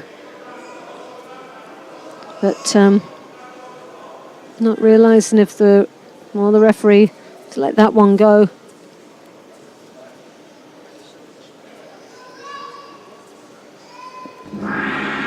Well, a gutsy performance there for Stoll. She really did try to come back, but great performance from Konkina. And a well-deserved bronze medal goes to Russia. Yeah, the Russians are having a reasonably successful day here. Very, very strong, aren't they? Two gold medals. They've just taken a bronze here. Dolgova for the women. Abdul Jalilov, did he medal as well? Abdul Jalilov. Can't remember now. He picked up a bronze, didn't he? And who was the gold medalist in the under 60 kilo category? Robert Shvidobadze. There you go. It's a hatful. Yep. This is the first medal for Anastasia Konkina in a Grand Slam. Congratulations. Well, and well-deserved medal as well. First Grand Slam medal. Well, you've got to start somewhere. Yep. And what better than here? We've got the highlights, and then we'll be back with the final. Dear spectators, you can see the highlights on the screen. And there's the winning throw. Great combination there. The Ouchigari. The Kouchi. Ouchi. Oh, she didn't give up on that one.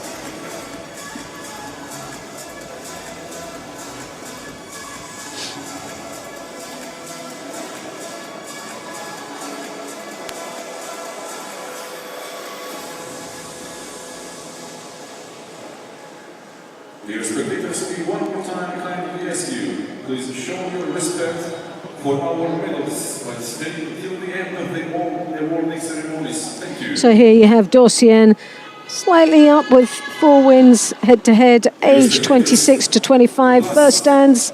There you have 108 wins to 130. Slight more advantage there for Silva.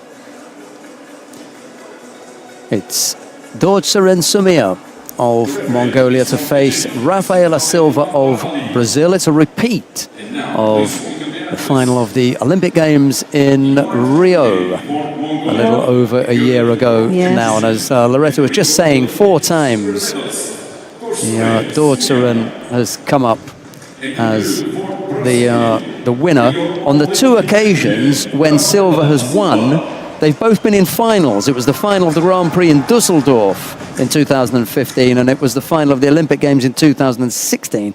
Well, here we are in 2017. Are we going to get 15, 16, 17 finals and 3 losses against Dordtsorin? We shall see. The only time Silva has ever beaten Dordtsorin has been when they've been in a final. They've been in 2 of them. Here's the third. Well, that's a great start for Silva.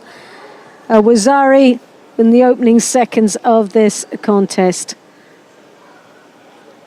And Dordtsorin doing absolutely everything to stay from going flat on her back there, just managing to give up just the Wazari and not the full ippon. And there we have it. Look, the highlight of that. Sotogari. Very, very strong indeed. Drew that arm under her own chest. Ocean did ever so well to get off of that frippon.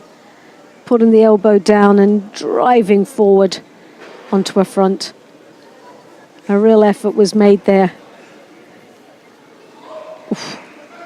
Only because the elbow's down, yes. But everything else was good for me. I mean, everything was perfect. It was just that elbow. Just managed to get the elbow down, and very lucky that she never got hurt from there. It's funny because I've seen other things that I didn't think were as worth a score, be given a score, because yes. Other bits of the criteria okay, but when that elbow gets down, they really say no. Unless you can get that out, then they don't feel that it's worth the score.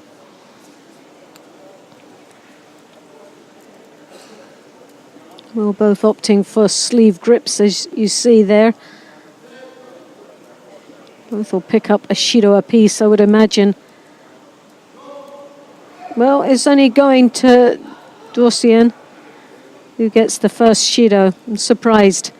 Both looked as if they were holding the sleeves down and in a negative fashion, but the Mongolian obviously paid the price for that.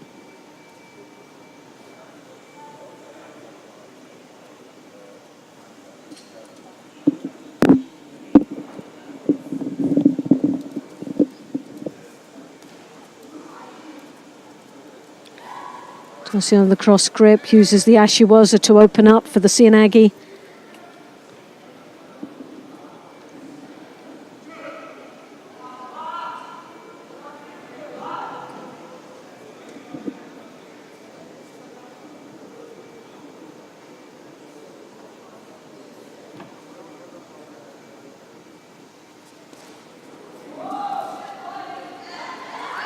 And the Sianagi.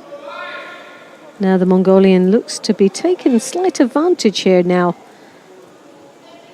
Stepping up a little bit now, controlling much more over opponent.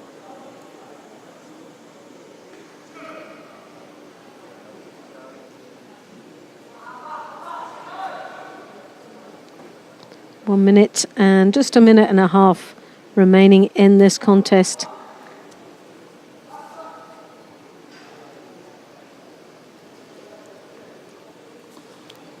We've got, for those of you who are not familiar with the identification of the athletes, on the back of the of Rafaela Silva, you can see that she has a gold back patch, and on Dordtsorin she's got red. The red is used to identify world champions, and the gold is used for Olympic champions. So the current world champion faces the current Olympic champion. Lesser mortals have blue. Well, it's just amazing that you see 2 athletes at such a high level here. And when you look at the seeding was just perfect, wasn't it? Oh, chance on the arm. Just got to get the leg to control that head. Oh, that was close. Oh. Sorry. So when you actually see the seeding, you've got number 1 and number 2 seeds just there, bang, right, following it right through into, rightly so, the final. You mentioned earlier on about the possibility that daughter and would be keen to get some revenge. That's got to be in there, hasn't it? Oh, God, yes. You would have thought so.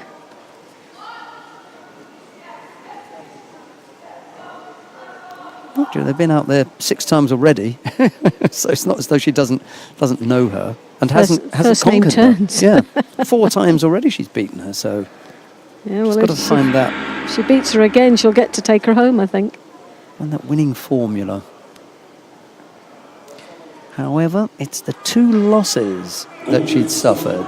And those 2 losses, as I said earlier on, have both come in finals where it really counts, doesn't it? You know, Yeah, you lose the definitely. final, all right, you're up on the podium, but you don't hear, you know, your anthem and somebody else's flag goes up, and it's just a little bit different.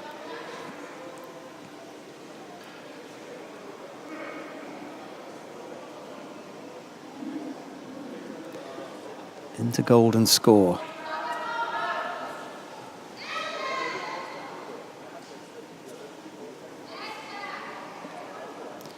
She's really fancied her chances on the ground, hasn't she? Well, she's been putting the work in there, hasn't she? She's threatened a few times in the Niwaza. Martina.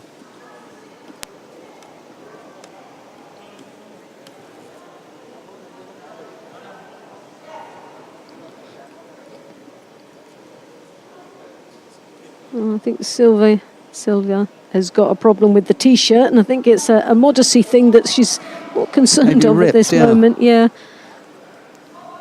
It's just hanging on by a thread then, just tucking it under the shoulder on each occasion.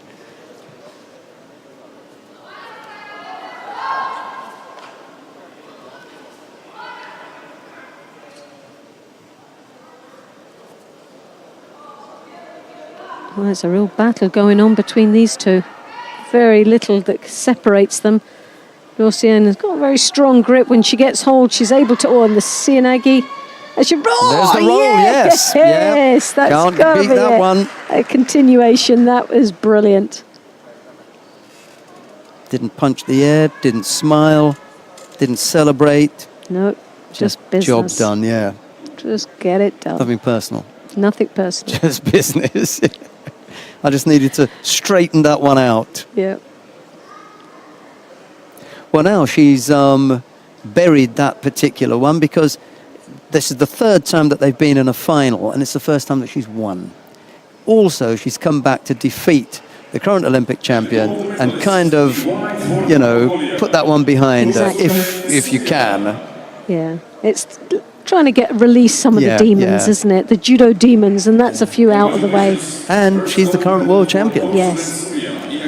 Dortsuren Sumir of Mongolia is the gold medal winner here in Abu Dhabi. Let's take a look at the highlights. We'll come back then with the presentation of the medals for the men in the under 66 kilos, the women in the under 57 kilos, and then a wrap up with some highlights. Stay with us.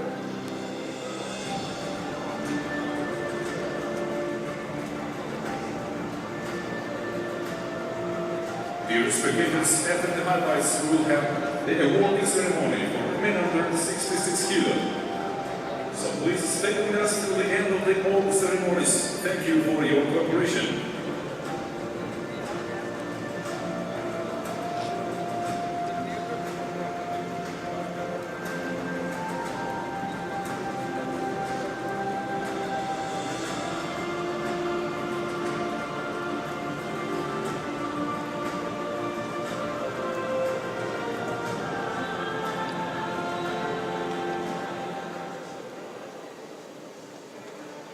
Dear spectators, the awarding ceremony for men under 66 kilos. Now the awarding ceremony for the men in the under 66 kilo category. Judo Federation, Mr. Juan Carlos Barros. Bronze medalists are for Georgia, Vaja Margvelashvili. The medals are being presented by the head refereeing director of the International Judo Federation, Mr. Juan Carlos Barcos, and he gives the first of the bronze medals to Vaja Margvelashvili of Georgia, and then to Abdullah Abdul-Jalilov of Russia. Silver medal goes to Nijat Shikalizada of Azerbaijan. The gold medal goes to Tal Flicker, representing the International Judo Federation. And head refereeing director of the Judo Union of Asia, Mr. Kawaguchi Takao.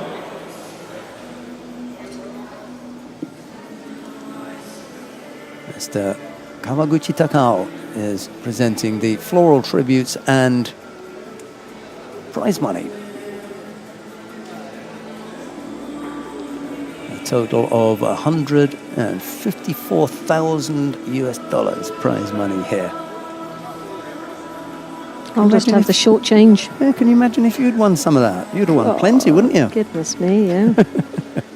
Would need to think about it. For the official anthem of the International Judo Federation. And now the national anthem of the International Judo Federation.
Thank you very much. Family picture with VIPs and judoka. We've got a photograph of the, well, they call it the family picture, don't they? Mr. Barkos and Mr. Kawaguchi will leave the stage and leave the winning quartet. Mark Velashvili and Abdul Jalilov were the bronze medalists. Shikali Zada took the silver, and it was Flicker who came away with the gold medal. Handshakes all round, and that will give us time to have a look at some highlights. Loretta Cusack-Doyle may have a few words, and then we'll be back with the awarding ceremony for the women in the under 57 kilo category.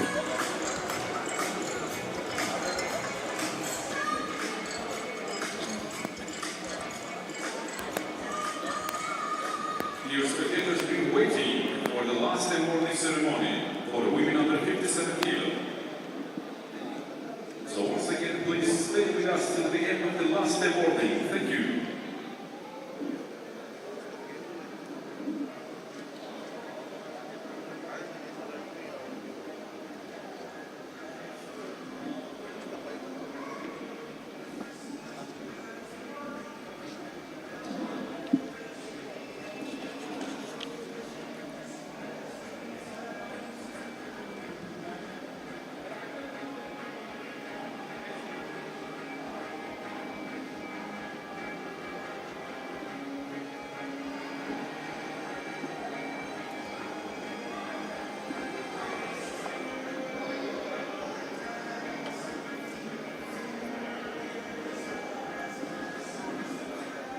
Dear friends, after the first day of Abu Dhabi Grand Slam, Team of Russia had 2 gold medals.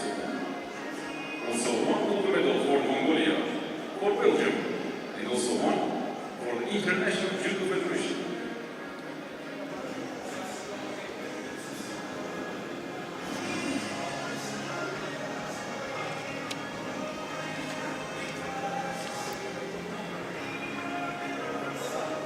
Dear friends, you can see the highlights of the final block on the screen.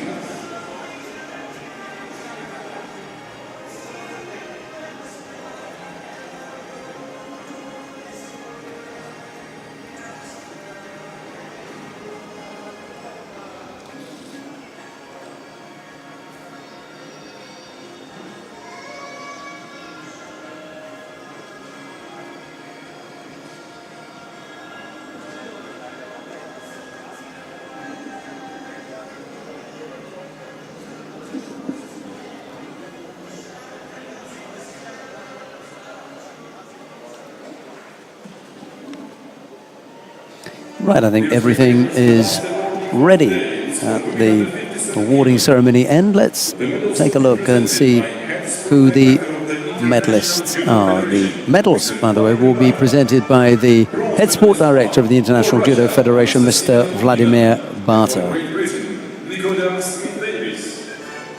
And the first of the bronze medals goes to Anastasia Konkina of Russia, and then to Nagoda Smith-Davis of Great Britain. The silver medal goes to Rafaela Silva. The gold medal goes to Dortsuren Sumir of Mongolia. The prize money and flowers will be presented by board member of the United Arab Emirates Judo Federation, Mr. Mohammed Jassim.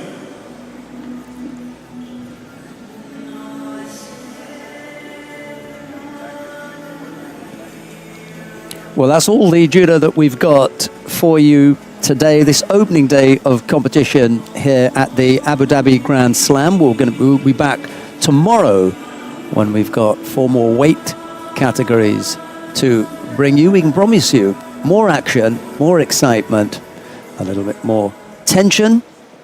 We look forward to your company tomorrow on day 2, but now the national anthem of Mongolia.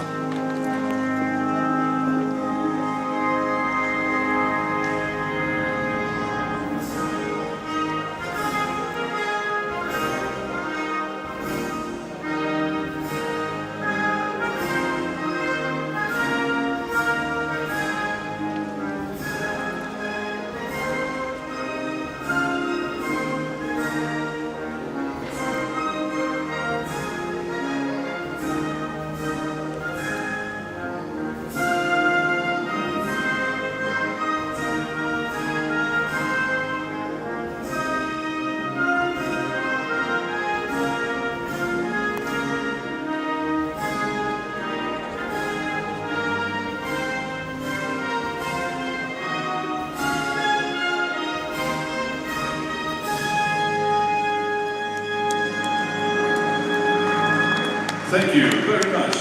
Family picture with IPIC and Judo. Russia have ended the day with 2 gold medals. The International Judo Federation have picked up a gold. So too has Mongolia and Belgium. There then is the last of the medal-winning quartet. Konkina and Smith-Davis picked up bronze medal. Silver took silver. And it was Dortsuren to take the gold. That's all the action that we've got for you from the opening day. From Loretta Cusack-Doyle and myself, it's bye-bye for now. And goodbye from me.